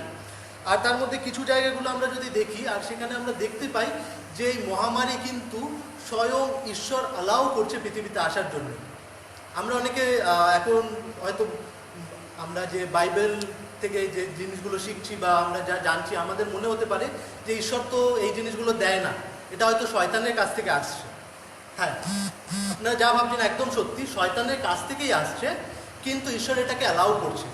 বিষয়টা এরকম, আমরা অনেক সময় ভাবি যে এই পৃথিবীতে খারাপ জিনিস কেন আছে। অনেক একটা বড় প্রশ্ন আছে যে এই পৃথিবীর মধ্যে খারাপ জিনিস কেন ঈশ্বর দিয়েছে। বড় একটা কোশ্চেন, পৃথিবীর মধ্যে কেন খারাপ জিনিস দিয়েছে। বিষয়টা এরকম, খারাপ জিনিস ঈশ্বর সৃষ্টি করেনি।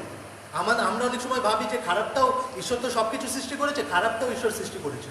না, আমরা যদি বাইবেল দেখি, ঈশ্বর কিন্তু যা কিছু সৃষ্টি করেছে সেগুলো ভালো। কেন কি, আমরা যদি পুরাতন নিয়মে দেখি প্রথম দিকে, আর ঈশ্বর যখন যা সৃষ্টি করছে ঈশ্বর বলছে এটা ভালো আছে, তাহলে খারাপ আসলো কোত্থেকে? ঈশ্বর যদি সৃষ্টি করেনি তাহলে কি করে আসলো খারাপ? আমাদের এটা বুঝতে গেলে আমাদের এরকমভাবে বুঝতে হবে যে আমরা যদি ভাবার চেষ্টা করি, খালি বলে কোনো জিনিস নেই, বা ঠান্ডা বলে কোনো জিনিস নেই। যদি আমরা সায়েন্স দেখি, বিজ্ঞান দেখি, তাহলে ঠান্ডা বলে কোনো জিনিস নেই। ঠান্ডা কি আছে? ঠান্ডা হলো গরমের অনুপস্থিতি। যেখানে গরম নেই সেই জিনিসটাকে আমরা ঠান্ডা বলি। খালি মানে হলো যেটায় কোনো জিনিস ভর্তি নেই সেটা খালি। গর্ত মানে হলো একটা জায়গায় যদি আমি কোনো একটা জিনিস বার করে নিচ্ছি তাহলে সেখানে একটা গর্ত হচ্ছে। তার মানে এটা নেই যে ওই জায়গাটা থেকে আমি গর্তটাকেও বার করতে পারবো। মানে গর্ত কোনো জিনিস না, ঠান্ডা কোনো জিনিস না, বা খালি কোনো জিনিস না, সেগুলোকে আমরা বার করতে পারবো না, বা সেটা হলো শুধুমাত্র অন্য একটা জিনিসের অনুপস্থিতি। যদি এটা আমরা বুঝতে পারি তাহলে আমরা বুঝতে পারবো যে যে পাপ বা খারাপ জিনিসটা যেটা আছে সেটা হলো ভালোর অনুপস্থিতি। মানে সেটা ঈশ্বর সৃষ্টি করেনি, শুধুমাত্র ঈশ্বরের যে ভালো জিনিসটা আছে সেটা যখন কোনো জায়গায় থাকছে না সেটাই খারাপ জিনিস হয়ে যাচ্ছে। এটা খুব একটা সিম্পল জিনিস বোঝার জন্যে, যে ঈশ্বর খারাপটাকে সৃষ্টি করেনি, কিন্তু তিনি অ্যালাউ করেছে খারাপটাকে থাকার জন্য। যখন কোনো একটা জায়গায় ভালো থাকছে না, সেখানে ভালোর যে অনুপস্থিতিটা তৈরি হচ্ছে সেটাকেই আমরা বলছি খারাপ। আর পৃথিবীতে প্রথম থেকেই আমরা যদি দেখে আসি, পুরাতন নিয়মে আমরা দেখেছি যে এই খারাপ জিনিসটা পৃথিবীতে এক্সিস্ট করছে প্রথম থেকেই। মানে যেখানে ভালো জিনিস নেই সেখানে খারাপ আছে। যে মানুষের মধ্যে ভালো কোনো বিষয় নেই তার মধ্যে খারাপ নিশ্চয়ই থাকবে। তো এটা মানে ভালো জিনিসের অনুপস্থিতিটাকেই আমরা খারাপ বলছি। আর আমরা যদি এই মহামারীটা দেখি, মহামারীটাও এরকম, যে ঈশ্বর যেখানে অ্যালাউ করছে, এই মহামারীটাকে অ্যালাউ করছে, মানে তিনি বলছে না যে এটা আসুক, কিন্তু যখন শয়তান এটা দিতে চাইছে তিনি অ্যালাউ করছে। কিসের জন্যে সেটা আমরা কিছুক্ষণ পরে দেখব। আমরা দেখি বাইবেলে কোথায় এরকম মহামারীর কথা বলা আছে। আমরা বাইবেল খুলে, আমি একজনকে বলবো বাইবেল নিয়ে রেডি থাকার জন্যে, আমি কিছু জায়গা বললে সে যেন পড়ে। যাত্রা পুস্তক 9 অধ্যায় 14 থেকে 16। যাত্রা পুস্তক 9 অধ্যায় 14 থেকে 16 আমরা একটু দেখার চেষ্টা করব। যাত্রা পুস্তক তার 9 অধ্যায় 14 থেকে 16। 13 থেকে কেউ পড়বেন, 9 অধ্যায় 13 থেকে 16 অবধি।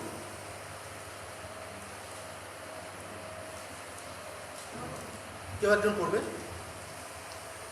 পরে সদাপ্রভু মসজিদে কহিলেন, তুমি প্রত্যুষে উঠিয়া তরণের সম্মুখে দাঁড়াইয়া তাহাকে এই কথা বলিও, সদাপ্রভু ইব্রিয়দের ঈশ্বর এই কথা কহে, আমার সেবা করণার্থে আমার প্রজাদিগকে ছাড়িয়া দাও, নতুবা এইবার আমি তোমার হৃদয়ের বিরুদ্ধে এবং তোমার দাসগণের ও প্রজাদের মধ্যে আমার সর্বপ্রকার আঘাত প্রেরণ করিব, যেন তুমি জানিতে পারো সমস্ত পৃথিবীতে আমার তুল্য কেহই না। কেননা এতদিন আমি আপন হস্ত বিস্তার করিয়া মহামারী দ্বারা তোমাকে ও তোমার প্রজাদিগকে আঘাত করিতে পারি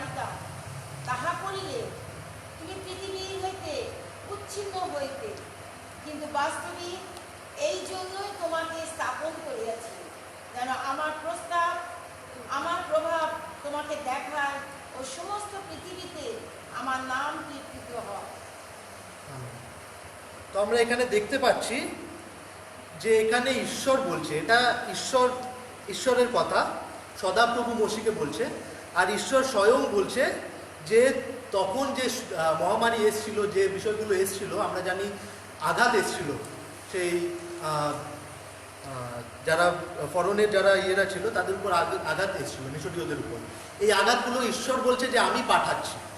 ঈশ্বর এখানে সে বলছে সে নিজে পাঠাচ্ছে। তো আমাদের মধ্যে এটা কনফিউজ থাকা উচিত না যে এই জিনিসটা হয়তো ঈশ্বর পাঠায়নি, হয়তো অন্যভাবে। কিন্তু এর মধ্যেও বিষয় আছে যে এটা অনেক বিষয়ের ফলাফল হতে পারে। ঈশ্বর এগুলোকে অ্যালাউ করছে ঠিকই, ঈশ্বর এগুলোকে আমাদের মধ্যে আসতে দিচ্ছে ঠিকই, কিন্তু সেটা হতে পারে আমাদের কর্মের ফল হতে পারে, আমাদের পাপের ফল হতে পারে, বা আমরা যে এই ভগ্ন পৃথিবীতে বাস করছি সেটার ফলও হতে পারে। যেমন প্রথম দিকে এটা নিয়ে অনেক চর্চা হচ্ছিল যে এই করোনা ভাইরাসটা কারা সৃষ্টি করেছে, চায়না সৃষ্টি করেছে। হতেই পারে তারা সৃষ্টি করেছে, আমরা সেটা এখনও জানি না, সেরকম কোনো প্রমাণ পাওয়া যায়নি, কিন্তু হতে পারে সেটা হয়েছে। কিন্তু সেটা যে হয়েছে আর সেটা যে এইভাবে স্প্রেড করছে সেটাও ঈশ্বর অ্যালাউ করছে। এটা এরকম না যে তারা নিজেদের ক্ষমতা এটাকে স্প্রেড করছে, না, ঈশ্বর যদি না চাইতো এটা এইভাবে স্প্রেড করতে পারতো না। যারা এত বিশ্বাসীরা যারা মারা যাচ্ছে, এত কেউ মারা যাচ্ছে, এত কেউ এফেক্টেড হচ্ছে, পুরো পৃথিবী এটা দ্বারা জর্জরিত হয়ে গেছে, এরকম সিচুয়েশনটা হতে পারতো না যদি ঈশ্বর না এটাকে অ্যালাউ করতো। তাহলে তারা হয়তো সৃষ্টি করেছে, কিন্তু ঈশ্বর এটাকে অ্যালাউ করছে আমাদের মধ্যে স্প্রেড হওয়ার জন্য। তাহলে ঈশ্বর কেন এরকম করে? ঈশ্বর যদি অ্যালাউ করছে, আমরা জানি ঈশ্বরের একটা মূর্তি আমাদের সামনে আছে যে ঈশ্বর আমাদের খুব ক্ষমাশীল ঈশ্বর। আমরা এখন অনুগ্রহের যুগে বাস করছি, ঈশ্বর আমাদের খুব অনুগ্রহ করে। তাহলে এত অনুগ্রহ, এত ক্ষমাশীল যার ক্যারেক্টার আছে, সে কি করে এরকম খারাপ জিনিসগুলো আমাদের মধ্যে করতে পারে? আমাদের এটা কোয়েশ্চেন থাকা দরকার যে যার মধ্যে এত ভালো ক্যারেক্টার আছে তার মধ্যে এরকম ক্যারেক্টার কি করে আসতে পারে। আর তার জন্য আমরা যদি সিম্পল খুব আজকের দিনে দাঁড়িয়ে আমরা খুব ভালো একটা এক্সাম্পল নিতে পারি। আমাদের বাবারা, প্রত্যেকের যারা বাবারা আছেন বা ছিল, তারা কেন রেগে যেত আমরা যখন ভুল কিছু করতাম? আমি বিশ্বাস করি এখানে যারা উপস্থিত আছি প্রত্যেকের বাবা কোনো না কোনো সময় রেগেছে, আমি বিশ্বাস করি। আর আমরা যারা বাবারা এখানে উপস্থিত আছি তারা তো আমাদের ছেলে মেয়েদের উপর তারাও রেগে যায়। তাহলে বাবারা রেগে যায় কেন? খুব সিম্পল আনসার, বাবারা রাগে কারণ কি তারা তাদের সন্তানদের জন্য ভালো জিনিসটা চায়। আর তারা যখন দেখে তাদের সন্তানরা সেই ভালো জিনিসটা চুজ করছে না, তাদের সন্তানরা নিজেদের মতো করে খারাপ জিনিসটা চুজ করছে, তখন তার বাবারা রেগে যায়, যাতে করে কি সন্তানদের সঠিক রাস্তাটা দেখাতে পারে। তো এখানে আমরা যদি দেখি বাইবেলের ঠিক এইভাবেই যে ঈশ্বর যে এই জিনিসগুলো করছে সেটার উদ্দেশ্য এটাই, যাতে করে কি আমরা উদ্ধারপ্রাপ্ত হতে পারি।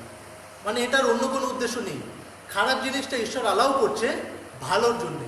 এখন তাহলে আমাদের অনেক মনে হতে পারে যে ঈশ্বর খারাপ জিনিস কি করে ভালোর জন্য অ্যালাউ করতে পারে। আমরা এখানে বাইবেলে অনেক জায়গা পাই যেখানে খারাপ জিনিস ভালোর জন্য ঈশ্বর ইয়ে করছে, আর এরকম অনেক জায়গা আছে যেখানে অনেক এরকম ভয়ঙ্কর ভয়ঙ্কর রোগ ডাইরেক্টলি ঈশ্বর দিচ্ছে আমাদের মধ্যে।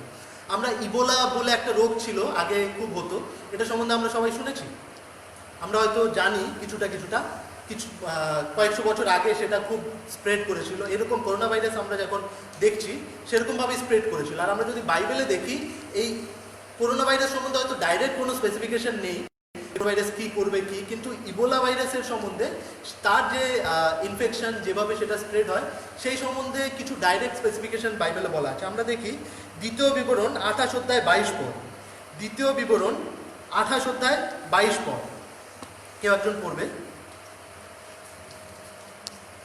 সদাপ্রভু ভয়ানক জ্বর, জ্বালা, প্রচণ্ড উত্তাপ ও খড়গ এবং শস্যের শোষ ও ম্লানি দ্বারা তোমাকে আঘাত করিবে। তোমার বিনাশ না হওয়া পর্যন্ত সে সকল তোমার অনুধাবন করিবে। Thank you. আর এখানে যে জিনিসটা বলছে যে তোমাদের ক্ষয়রোগ মানে গায়ে পক্স জানি, পক্সের মতো ওরকম ইয়ে বেরোয়, ওটাকে বলা হয় ক্ষয়রোগ। জ্বর, জ্বালা, প্রচণ্ড উত্তাপ, তরোয়াল, তার সঙ্গে উদ্ভিদের রোগ ও ছত্রাক দ্বারা মহামারী আনবেন, যতক্ষণ না তোমরা ধ্বংস হও ততক্ষণ আনবেন। তো এখানে আমরা যদি ইবোলা সম্বন্ধে কেউ জেনে থাকি, তো ইবোলা রোগটায় এইসব সিমটমগুলো দেখা যায়, খুব টেম্পারেচার হয়, অনেক বিষয়গুলো। তো এখানে আমরা দেখতে পাচ্ছি যে কতক্ষণ পর্যন্ত ঈশ্বর বলছে আনবে, যতক্ষণ পর্যন্ত না সম্পূর্ণরূপে ধ্বংস হয়ে যায়, এখানে যাদের কথা বলা হচ্ছে তারা সম্পূর্ণরূপে ধ্বংস হয়ে যায় ততক্ষণ পর্যন্ত আনবে। তাহলে ঈশ্বর এরকম ভয়ঙ্কর কথা কেন বলছে, কেন তিনি এতটা রেগে যাচ্ছে যে এরকম কথা বলছে? তো আমরা যদি বাবার ক্যারেক্টার দেখি, বাবা তো অনেক রেগে যায়, কিন্তু বাবা কি কখনো চিন্তা করে যে তার সন্তান পুরো ধ্বংস হয়ে যায়? এরকম কখনো আমরা দেখেছি, কোনো স্টোরি দেখেছি যেখানে বাবা চিন্তা করছে তার সন্তান পুরো ধ্বংস হয়ে যায়? হয়তো এখানে অনেকেই বলবেন না আমি দেখিনি, কিন্তু আমি দেখেছি। এবার এটা অনেকের কাছে আশ্চর্য হতে পারে। রিসেন্ট আমি খুব কাছে আগেও অনেক এরকম নিউজ আছে, রিসেন্ট একটা স্টোরি বলি। সেখানে ছেলে কিছু খারাপ কাজ করেছিল, সেই ছেলে যখন বাড়িতে এসছে বাবা তাকে শুধরানোর চেষ্টা করেছে, কিন্তু যখন সেই ছেলে সেই শুধরায়নি, আরও খারাপ কাজ কন্টিনিউ করে গেছে, তখন বাবা নিজে সেই ছেলেকে খুন করেছে। খুন করার পরে সে পুলিশ স্টেশনে গিয়ে সে নিজেকে সারেন্ডার করেছে যে আমার ছেলেকে আমি নিজে খুন করেছি। কেন কি আমার ছেলে খারাপ পথে ছিল আর আমি তাকে ফেরাতে পারছিলাম না, আর সে কারো কথা শুনতো না, আর সে বাড়িতে এসে তার মায়ের উপর আমার উপর খুব অত্যাচার করতো। আমরা সহ্য করতে পারছিলাম না, সেই জন্য আমি আমার ছেলেকে মেরে দিয়েছি। সে গিয়ে পুলিশ স্টেশনে স্বীকার করেছে, কিন্তু মেরে দিয়েছে। তাহলে কতটা একটা বাবার মনে কতটা কষ্ট না হলে সে নিজের যে সন্তান, যাকে সে নিজের থেকে বেশি ভালোবাসে, নিজের জীবনের থেকে বেশি ভালোবাসে, তাকে সে শেষ করতে পারে। তো এখানে যে সিচুয়েশনটা দেখছি, এখানে ঈশ্বর এতটা কষ্টে আছে, এতটা রেগে গেছে যে সে এরকম কথা বলছে যে সে আমাদের মধ্যে এরকম রোগগুলো দেবে যেটা আমাদের মধ্যে ততক্ষণ পর্যন্ত থাকবে যতক্ষণ পর্যন্ত আমরা ধ্বংস না হই। আমরা দেখব দ্বিতীয় বংশাবলী তার 7 অধ্যায় 13-14। দ্বিতীয় বংশাবলী তার 7 অধ্যায় 13-14 আমরা একটু দেখব। দ্বিতীয় বংশাবলী তার 7 অধ্যায় 13 আর 14 পদ। কেউ পেলে পড়বে 13 আর 14। আমি যদি আকাশ রুদ্ধ করি আর বৃষ্টি না হয়, কিংবা দেশ বিনষ্ট করিতে পঙ্গপাল দিগকে আজ্ঞা করি, অথবা আপন প্রজাদের মধ্যে মহামারী প্রেরণ করি, আমার প্রজারা যাহাদের উপরে আমার নাম কীর্তিত হইয়াছে, তাহারা যদি নম্র হইয়া প্রার্থনা করে ও আমার মুখের অন্বেষণ করে এবং আপনাদের কুপথ হইতে ফিরে, তবে আমি স্বর্গ হইতে তাহা শুনিব, তাহাদের পাপ ক্ষমা করিব ও তাহাদের দেশ আরোগ্য করিব। এখানে খুব ক্লিয়ার ইন্ডিকেশন। আমরা আগে দেখছিলাম যে মহামারী সকলের জন্যে, কিন্তু এখানে যেটা বলা হচ্ছে যে আমি আমার প্রজারা যে কথাটা বলছে, আমরা জানি ঈশ্বরের প্রজা কারা। পুরো পৃথিবীর মানুষ কিন্তু ঈশ্বরের প্রজা না। আমরা যারা বাইবেল জানি, আমরা যারা বিশ্বাস করি, আমরা জানি যারা শুধুমাত্র যিশুকে নিজের ত্রাণকর্তা রূপে গ্রহণ করেছি, আমরা যারা ঈশ্বরকে বিশ্বাস করি, আমরাই আমাদেরকে তার প্রজা বলতে পারবো। সবাই এই ট্যাগলাইনটা পায় না, ঈশ্বরের প্রজা হিসেবে সবাই এই ট্যাগলাইন পায় না। তো আমরা যখন নিজেদেরকে ঈশ্বরের প্রজা বলতে পারি, ঈশ্বর আমাদের জন্যে, ঈশ্বর আগে বললো যে ততক্ষণ পর্যন্ত এই রোগ যাবে না, ততক্ষণ পর্যন্ত এই মহামারী যাবে না। শুধু আমি এই করোনার কথা বলছি না, করোনা হয়তো এখনকার সিচুয়েশনে আমাদের কাছে অনেক বড় ব্যাধি, কিন্তু এটা স্টার্টিং। আমরা যদি প্রকাশিত বাক্য দেখি, সেখানে দেখি এরকম 7টা আরও এরকম অনেক বিষয়গুলো হবে, যে বিষয়গুলো আমাদেরকে পুরো চূর্ণ বিচ্ছিন্ন করে দেবে। এমন অনেক বিষয়গুলো হবে যার পরে আর আমরা উঠে দাঁড়ানোর ক্ষমতা পাবো না। তাহলে এরকম বাক্য স্বয়ং বাইবেলে আছে, এগুলো হবে। এটা হয়তো স্টার্টিং, এরপরে আরও অনেক এমন বিষয়গুলো হবে যেগুলো আরও কঠিন হবে আমাদের সামনে। তাহলে সেই বিষয়ে আমরা পুরো চূর্ণ বিচূর্ণ হব। তাহলে আমাদের জন্য কি করার আছে?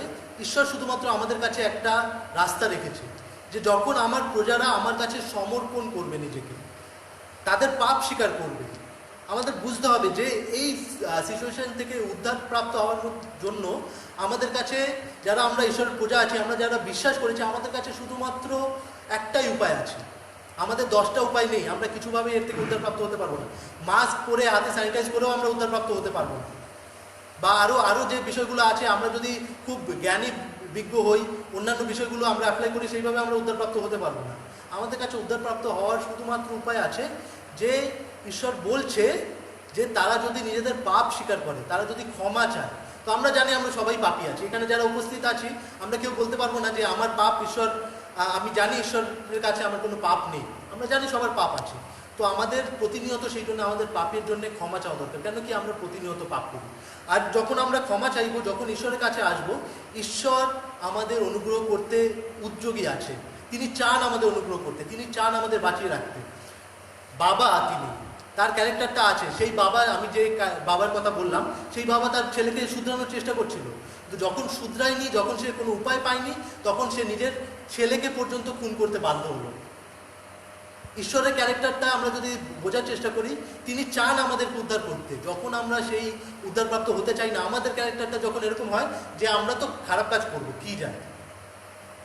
আর যখন আবার আমরা ভয় পেয়ে যাই, তখন আবার ঈশ্বরের কাছে আসি। আবার যখন ভয় থেকে আমরা ঈশ্বর আমাদের বার করে আনে, তখন কি অসুবিধা আছে, এখন করছি করি, পরে আবার ক্ষমা চেয়ে নেব।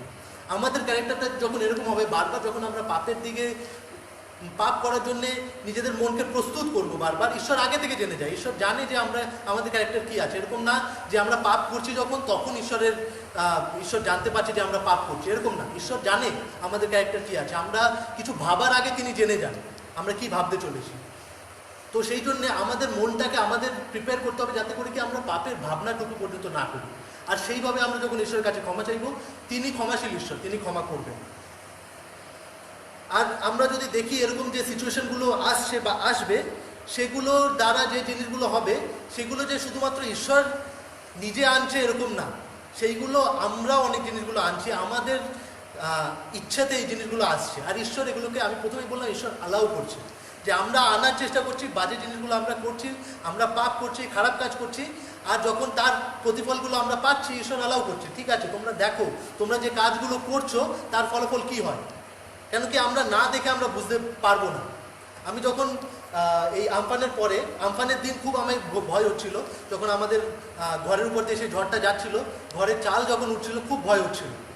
আর তখন মানে ওরকম ভয় আমি আমার ছোটোবেলা থেকে এই বয়স পর্যন্ত আমি কখনো অনুভব করিনি, আমি এটা বলতে পারি। কিন্তু যখন আমফান চলে গেল, তখন আমি খুব রিল্যাক্স হয়ে গেলাম। আমি আমফানের পরের দিন ঘরটার পরিষ্কার করার সময়, করার সময়, যে আমার ঘরের চাল সারাতে হবে, করতে হবে, আমি খুব রিল্যাক্স। আমার আর ভয় নেই, আমার আর চিন্তা নেই। আমফান চলে গেছে। এরকম ঝড় অনেকে বলছে গত 50 বছরে আসেনি, আর হয়তো আরও 50 বছরে আসবো না, এই চিন্তায় যে আমি তো ঠিক আছে, আর কোনো এখন আপাতত জন্য অসুবিধা নেই, চালটা ঠিক করে নেবো, ঠিক আছে। কিন্তু যখন আমি আমার কাজে গেলাম, ক্যানিং সেই এরিয়াতে গেলাম, আর সেখানে যখন মানুষের কষ্টগুলো দেখলাম, তখন বুঝতে পারলাম যে আমাদের যে কষ্টটা, সেটা কতটা কম কষ্ট। যখন চোখের সামনে দেখলাম মানুষের ঘর কি, তাদের আসবাবপত্র যা ছিল সেই পর্যন্ত কিছু নেই, যা ছিল সব নষ্ট হয়ে গেছে, সব উড়ে গেছে। আর তারা 4টে খুঁটি পড়ে আছে, সেই খুঁটিতে শুধুমাত্র কাপড় চুপড় টানিয়ে মোটামুটি একটা বেড়া দিয়ে আছে, আর সেই কাপড়ে তো জল আটকাচ্ছে না, তার মধ্যে পুরো ঘরে জল, তার মধ্যে তারা ভিজে কাপড়ে আছে, তারা সেই কাদার মধ্যে আছে, কাদার মধ্যে বসছে উঠছে, তাদের জায়গা নেই। আর সেখানে আমাদের যে একজন কর্মচারী, সে ত্রাণ বিলি করতে গেছিলো, আর সে বলছে যে সেই কাদার মধ্যে একটা প্লাস্টিক বিছিয়ে, আর কিছু নেই তাদের কাছে, তাদের যে তোষক ছিল সব ভিজে। তো এই প্লাস্টিক বিছিয়ে তার উপরে একজন বয়স্ক লোক, তার খুব শরীর খারাপ, সে শুয়ে আছে, তাদের কাছে উপায় নেই। তো এরকম সিচুয়েশনে মানুষ আছে, আর আমরা চোখে দেখলাম বলে আমরা বুঝতে পারলাম। এখানে আমি যখন আপনাদের কাছে বলছি, আপনারা সিচুয়েশনটা বুঝতে পারবেন না যতক্ষণ না পর্যন্ত সেটাকে আপনারা এক্সপিরিয়েন্স করবেন। আমি কেন এই কথাটা বললাম, যে আমাদের এক্সপিরিয়েন্স করার দরকার আছে, আমাদের বোঝার জন্যে এক্সপিরিয়েন্স করার দরকার আছে। আর ঈশ্বর এই জন্যে এই রকম খারাপ জিনিসগুলো আমাদের মধ্যে দেন, ঈশ্বর অ্যালাউ করেন। কেন কি, আমরা যখন এক্সপিরিয়েন্স করি, তখন আমরা বুঝি যে আমরা যে জিনিসগুলো উপভোগ করছি সেটা কতটা আশীর্বাদের জিনিস, না হলে আমরা বুঝতে পারি না। এখন সবাই যখন মাস্ক পরে ঘুরছে, তখন সবাই বুঝতে পারছে যে খালি মুখে ঘোরাটা কতটা আনন্দের বিষয়, কতটা সুন্দরভাবে আমরা ব্রিথ করতে পারি। আমি যখন আমায় কাজে যেতে হচ্ছে, আমায় 7-8 ঘন্টা ধরে একটানা মাস্ক পরে থাকতে হচ্ছে, কেন কি আমি যখন একাও থাকছি, খুলছি, 2 মিনিট পর কেউ আমার কাছে আসছে, আমায় মাস্ক পরে নিতে হচ্ছে। তো আমি বুঝতে পারছি সেটা কতটা কষ্টকর, কেন কি অতক্ষণ ধরে একটানা মাস্ক পরে থাকা অনেকটা কষ্টকর। হার্টের লাংসের উপর অনেকটা প্রেশার পড়ে, আর অনেকটা ডিজি ফিল হয়, মানে ওটা ভালো লাগে না। তো আমরা বুঝতে পারছি, যারা এটা করছে, আমরা বুঝতে পারছি যে এটা কতটা কষ্টকর আমাদের জন্য। আর আমরা এক্সপিরিয়েন্স করতে পারছি যে ঈশ্বরের আশীর্বাদ কতটা ছিল আমাদের জন্য, যে আশীর্বাদটা আমরা এতদিন এক্সপিরিয়েন্স করতে পারিনি। আমাদের আশেপাশে এত সুন্দর হাওয়া ছিল, আমরা সেটা এক্সপিরিয়েন্স করতে পারিনি। এখন যখন আমরা মাস্ক পরে ঘুরছি, আমাদের যখন বারবার হাত স্যানিটাইজ করতে হচ্ছে, তখন আমরা বুঝতে পারছি আমরা কী জিনিসগুলো মিস করছি। তো আমাদের সেই জন্য এক্সপিরিয়েন্স করার দরকার আছে। আর এই এক্সপিরিয়েন্সের জন্যেই প্রত্যেকটা মুহূর্ত ঈশ্বর এই বিষয়গুলোকে অ্যালাউ করেন। আর সেই জন্যে আমাদের বোঝা দরকার যে এই খারাপ জিনিসগুলো আমাদের লাইফে আসার দরকার আছে। এটা এরকম না যে আমরা বিশ্বাস করলে খারাপ জিনিসগুলো তো আমাদের জীবন থেকে চলে যাবে, তাহলে তো খুব ভালো থাকবো আমি, সেটা না। আপনি প্রার্থনা করুন যেন এই জিনিসগুলো যখন আসবে আপনাকে যেন ঈশ্বর শক্তি দেয় উদ্ধারপ্রাপ্ত হওয়ার। এটা কখনো প্রার্থনা করবেন না যেন এই জিনিসগুলো নাই আসে, কেন কি তখন আপনি আর ঈশ্বরের পথে থাকতে পারবেন না। স্বয়ং সাধু পৌল যে ঈশ্বরে এত স্ট্রং ছিল, যিশুকে যে এত বিশ্বাস করেছিল, সেও কিন্তু যখন প্রার্থনা করত তখন ঈশ্বর যে জিনিসগুলো দিচ্ছে সেই জিনিসগুলোকে নিয়ে ঈশ্বরকে ধন্যবাদ দিত। কেন? ঈশ্বর খারাপ জিনিস দিচ্ছে সেটা নিয়ে ঈশ্বরকে কেন ধন্যবাদ দেবে? ভালো জিনিসগুলো দিয়ে তো ধন্যবাদ দিতে পারি, খারাপ জিনিস নিয়ে ধন্যবাদ দেওয়া দরকার আছে কি? কেন সে ধন্যবাদ দিত? কেন কি সেই কষ্টগুলো, সেই দুঃখগুলো তাকে প্রিপেয়ার করছিল ঈশ্বরের পথে রাখার জন্যে। আমরা যদি দেখি ফিলিপিও 4:13, আমরা ওখানে খুলে রাখবো ফিলিপিও অধ্যায়টা, 4 অধ্যায়টা, ফিলিপিও তার 4:13।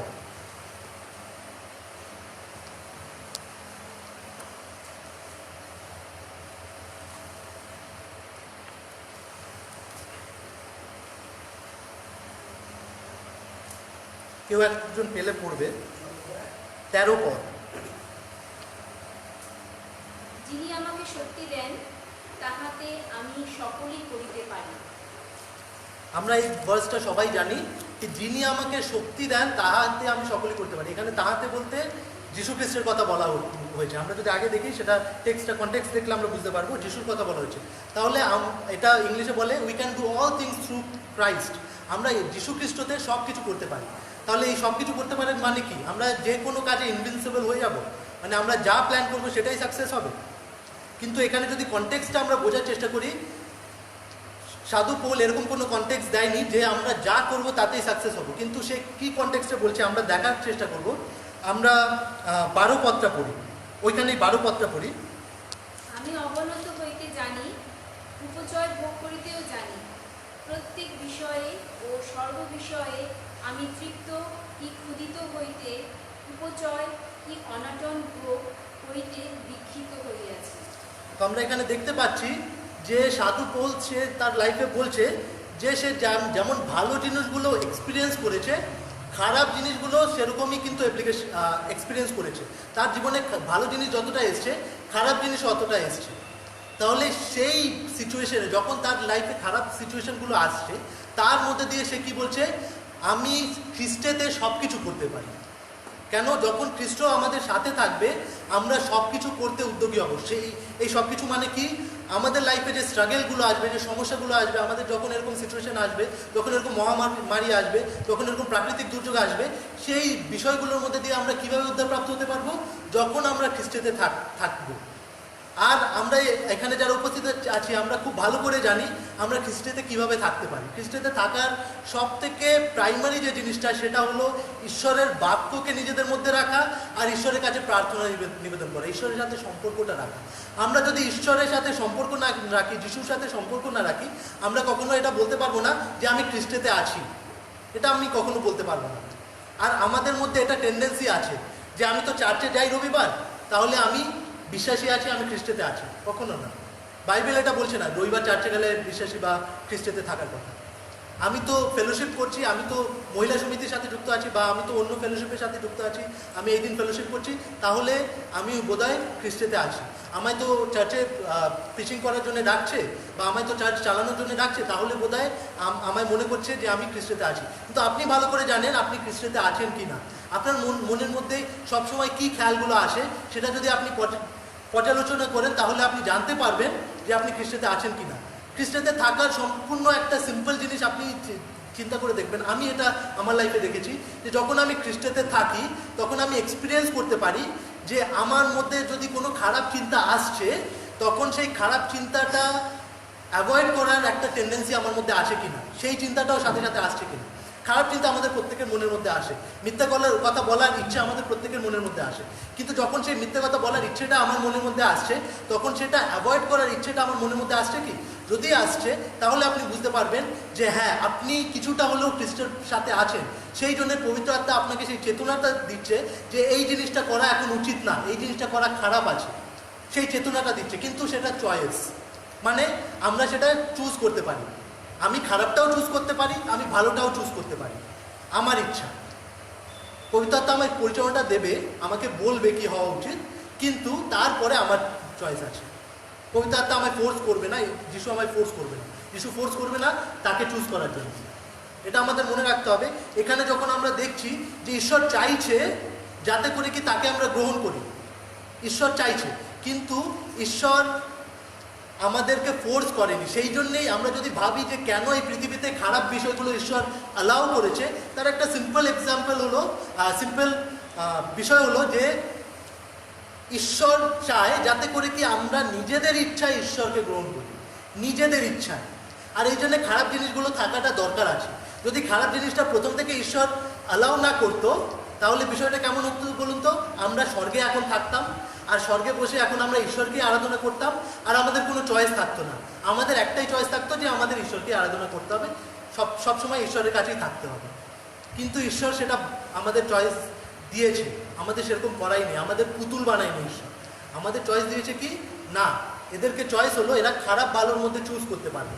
যখন এদের মধ্যে ভালো থাকবে না, তখন কি ভালোর যে ঘাটতিটা থাকবে সেটাই খারাপ জিনিস হবে। আর ঈশ্বর সেই জন্য আমাদের মধ্যে চয়েস দিয়েছে। আর শেষ আমরা আরেকটা প্রশ্ন দেখব, সেটা দেখে আমরা শেষ করব।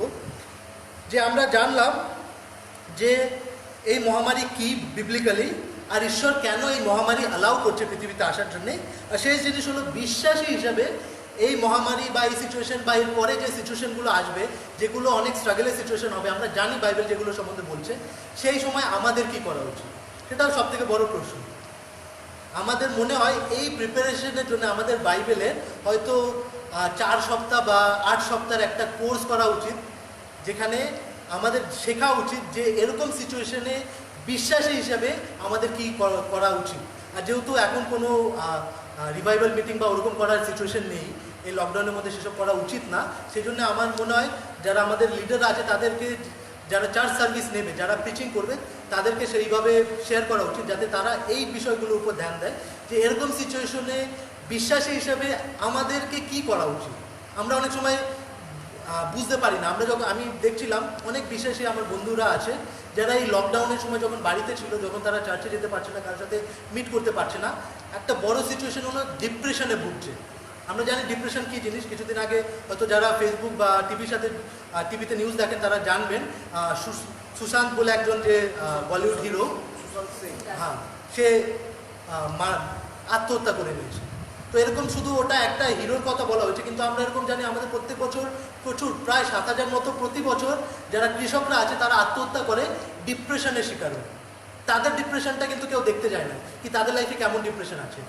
কিন্তু যখন বলিউড, যেহেতু তাকে সবাই চেনে, তার লাইফে ডিপ্রেশনটা সবাই দেখছে। আর এরকম অনেক আছে যাদের ডিপ্রেশন আমরা দেখতে পাই না। হয়তো আমাদের বন্ধুরা আছে, আমাদের পরিবারে কেউ আছে যার মধ্যে ডিপ্রেশন আছে, কিন্তু আমরা বুঝতে পারছি না। কিন্তু এই বিষয়গুলো আসে কেন আমাদের মধ্যে, বা এই বিষয়গুলোর মধ্যে দিয়ে আমরা কীভাবে ওভারকাম করতে পারি যখন বাইবেল আমাদের কাছে।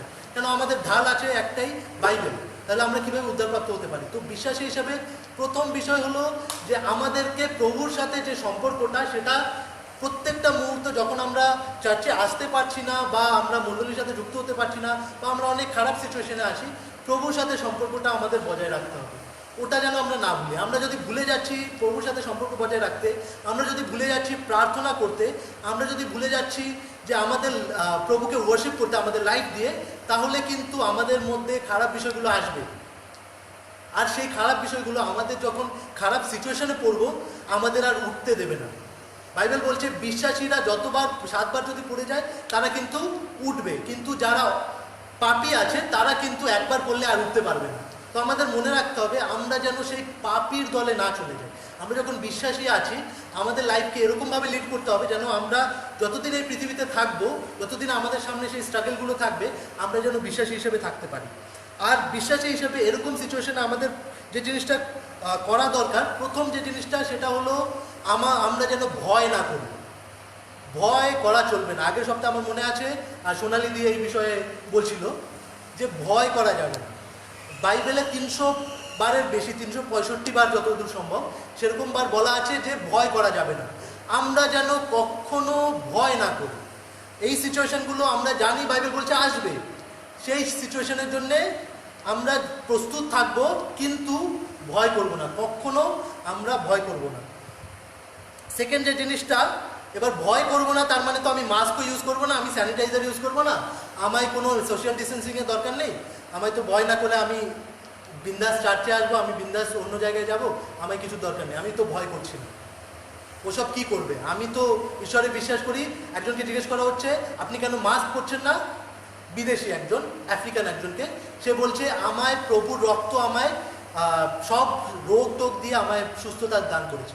অবভিয়াসলি সেটা করেছে, কিন্তু বাইবেল বলছে বি ওয়াইজ, আমরা যেন আমাদের যে প্রজ্ঞা আছে, জ্ঞান আছে, সেটা যেন ব্যবহার করি। আমি যদি বিশ্বাসী হিসেবে আমি যদি মাস্ক না পরি, আমি যদি স্যানিটাইজার ইউজ না করি, আমায় দেখে আরও দুটো লোক করবে না। আমরা যখন কাজে যাচ্ছি, কাজের আমার যে অফিস আছে, যখন বাইরের লোকরা ওখানে যে তালদি এরিয়াটায় আমি কাজ করি, ওখানে কোনো লোক মাস্ক ইউজ করে না, স্যানিটাইজার ইউজ করে না, কিছু না। কিন্তু যখন আমাদের ক্যাম্পাসের মধ্যে ঢুকে, তখন দেখছি আমরা মাস্ক পরে ঢুকছে। কেন? কেন কি আমরা ক্যাম্পাসের মধ্যে সবাই মাস্ক ইউজ করি। তো তারা আমাদের দেখে এটা শিখেছে, যারা গত শনিবার ডক্টর দেখেছে, রোগীদের দেখেছে, তো সেখানে যত রোগীরা উপস্থিত ছিল, ডক্টর পরে আমাদের বলছে যে প্রত্যেকটা রোগী খুব ভালোভাবে তার সাথে করছিল, আর তারা মাস্ক পরেছিল। ডক্টর যখন বলছে হাত স্যানিটাইজ করছে, তারা প্রপারলি স্যানিটাইজ করছে, কিন্তু তারা কিন্তু নিজের বাড়িতে এসব করে না। তারা কেন ক্যাম্পাসে করছে? কেন কি তারা তাদের সামনে আমাদেরকে এক্সাম্পল হিসেবে দেখছে, তারা দেখছে এরা কি করছে, সেই জন্য তারা হয়তো সেই জিনিসটা শিখছে, হয়তো পরবর্তীকালে তারা বাড়ি গিয়েও সেই জিনিসটা কন্টিনিউ করবে। তো আমাদের দরকার আছে, যখন আমরা বিশ্বাসী আছি, আমরা অন্যদের কাছে এক্সাম্পল আছি। আর আমরা এটা হয়তো আমরা জানি না, কিন্তু আমাদের আশেপাশে অনেকে এরকম আছে যারা আমাদের প্রত্যেকটা মুহূর্ত দেখে, আমরা কিভাবে লাইফ লিড করছি এটা তারা দেখে। আমরা যখন এখানে চার্চে, আমি অনেক সময় দেখি আমাদের চার্চে অনেক ঝামেলা হয়, অনেক সমস্যা হয়, অনেক ঝগড়া হয়।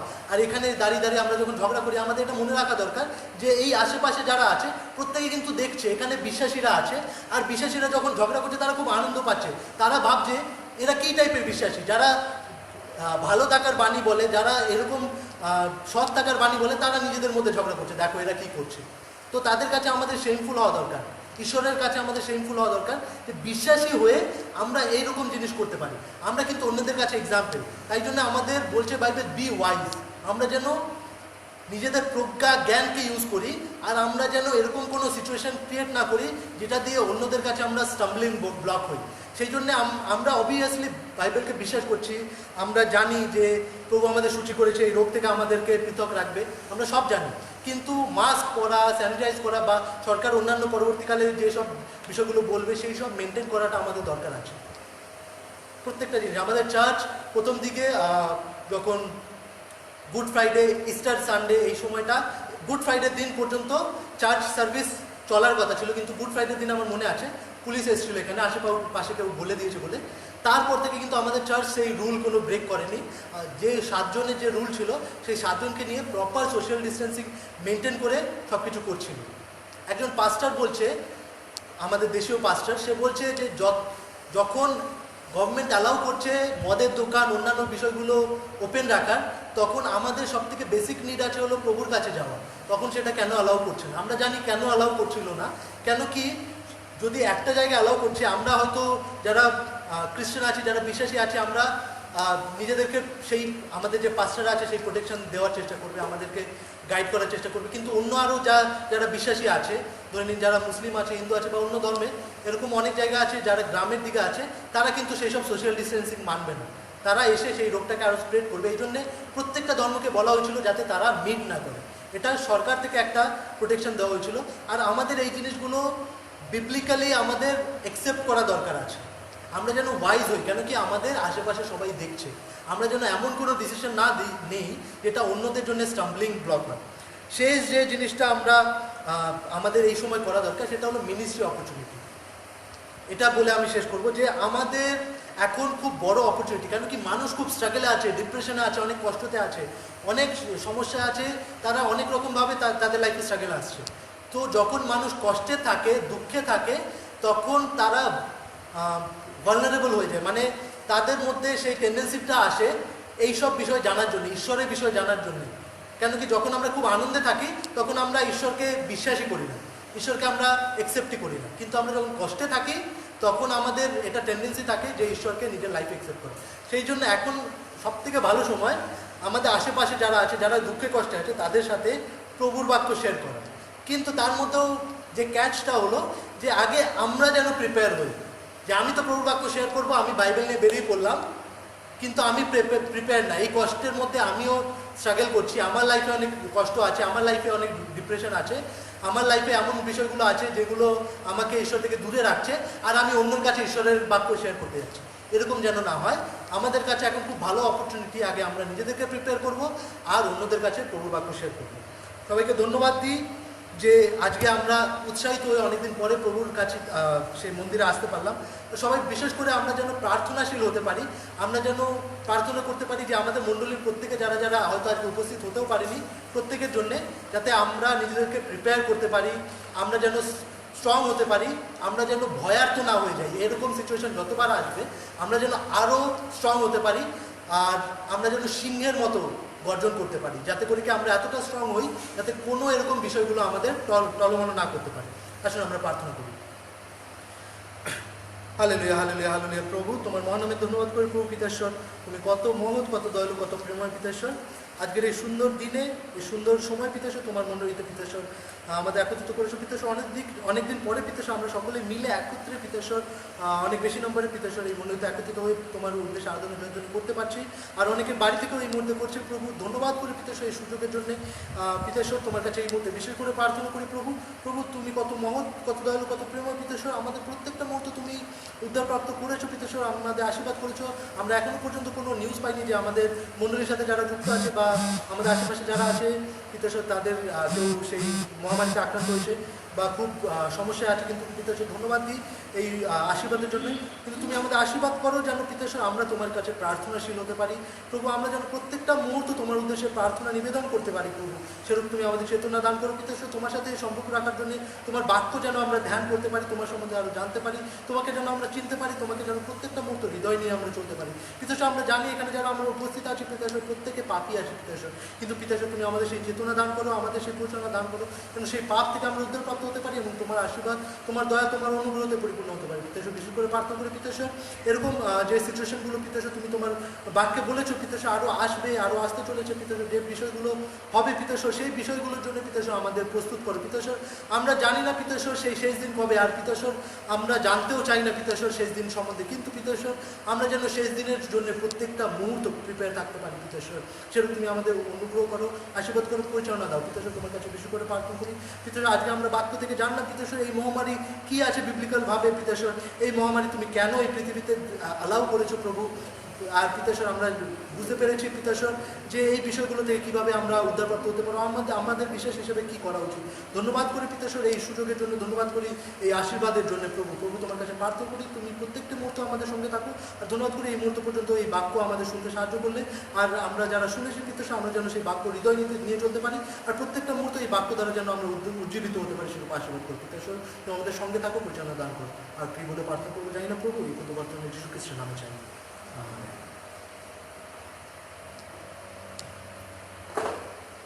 সত্যি ধন্যবাদ দিই যে শুভদাকে এত সুন্দরভাবে আমাদের সামনে তুলে ধরলো, যে এই মহামারী নিয়ে আমাদের চিন্তা ভাবনার একটা নতুন দিক আমাদের সামনে তুলে ধরলো।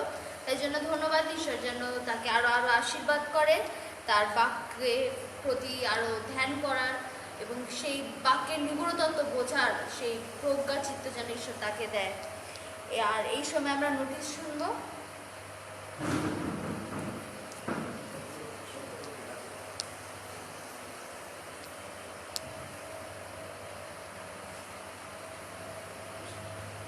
প্রভু ধন্যবাদ দিই যে আজকে বিরুদ্ধে চার্চ উপাসনা পরিচালনা করা খুব সুন্দরভাবে যে তারা করেছে, তাই তাদের প্রভুকে ধন্যবাদ দিই। নোটিশ বলতে গেলে আমাদের পারিবারিক সভা যেটা বন্ধ আছে এখনও, আমরা এখনও স্টেবল হয়নি, যে সিচুয়েশনটা এখনও ঠিকমতো হলে তারপর আমাদের সেই পারিবারিক সভা করব। উপাসনা যে লিস্ট, সেই লিস্টও এখনও তৈরি করা হয়নি, আমরা মোটামুটি ঠিকঠাক করে দিচ্ছি। আগামী রবিবার মহিলা সমিতির সেই চার্চ পরিচালনা করার কথা, পরিচালনা করবেন সীতা গোস্বামী এবং বাক্য স্পিকার থাকবে ঢালি। সুতরাং আমরা যেভাবে আসছি সেইভাবে আমরা আসবো, 25 জন অ্যালাউ রয়েছে, সেই সরকারি নির্দেশ অনুযায়ী আমরা চলবো। সরকার আমরা প্রথম থেকে সেই সরকারি নির্দেশ অনুযায়ী চলছি, এখনও পর্যন্ত চলবো এবং আগামী দিনের জন্য আমরা সেইভাবে এগিয়ে যাবো। এগুলো ধন্যবাদ দিই। আর যুবক যুবতীরা সুন্দরবনে চার্চ পরিচালনা করেছে এবং আগামী দিনে তারা আরও যেন উদ্ভূত হতে পারে, বিশেষ করে যে সন্তান বাক্য দিয়েছে সেই বাক্য সুন্দরভাবে দিয়েছে, দায়িত্বগুলো ধন্যবাদ। আর এই সময় আমরা শেষ গান আর সেটা হচ্ছে 116 সংখ্যার গান, যিশু থাকো শান্তি রাখো। আর এই সময় আমরা আমাদের উপহার সংগ্রহ করব।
গানের প্রার্থনা, আশীর্বচন, শেষ প্রার্থনা এবং প্রভুর প্রার্থনা দিয়ে আজকে শেষ করব।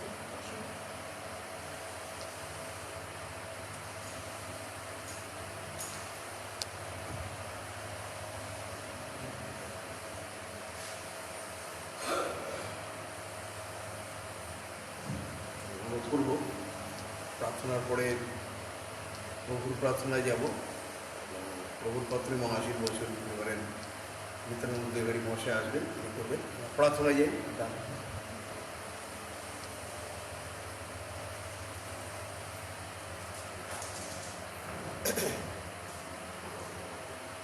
পরম মঙ্গলময় স্বর্গীয় পিতা, আরেকটি বার তোমায় ধন্যবাদ দেই, তোমার গৌরব করি, তোমার প্রশংসা করি, তোমার স্তব স্তুতি আরাধনা করি। আজকে তোমার দয়া, তোমার অনুগ্রহ, আশীর্বাদের মধ্যে তুমি আমাদেরকে বাঁচিয়ে রেখেছ। তোমার গৃহে প্রভু অনেকদিন পর প্রভু তোমার সেই বিশ্বাসী বর্গদের অনেককে তুমি নিয়ে এসছো।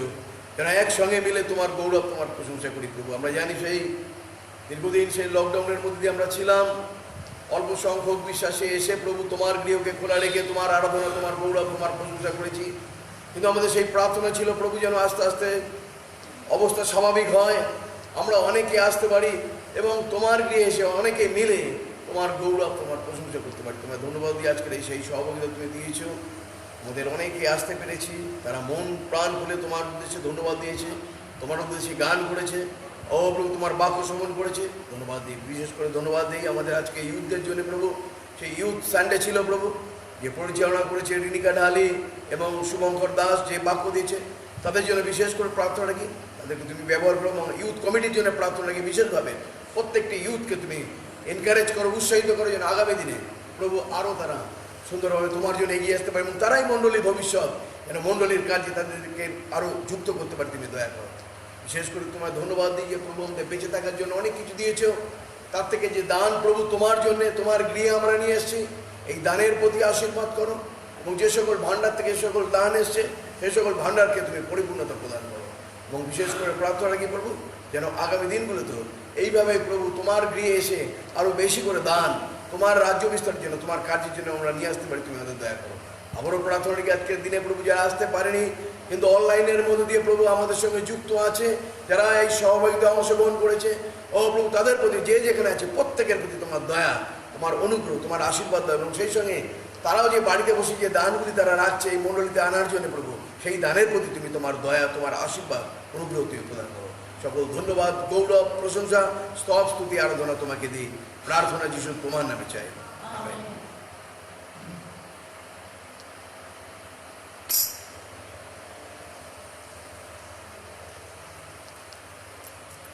এবং সর্বশক্তিমান ঈশ্বর পিতার প্রেম, প্রভুর প্রার্থনা যাই, যে প্রভুর বচনে যাই, হে আমাদের সবকিছু তোমার নাম পবিত্র করিয়া মান্য, তোমার রাজ্য আসুক, তোমার ইচ্ছা স্বর্গে যেমন তেমনি ছিল।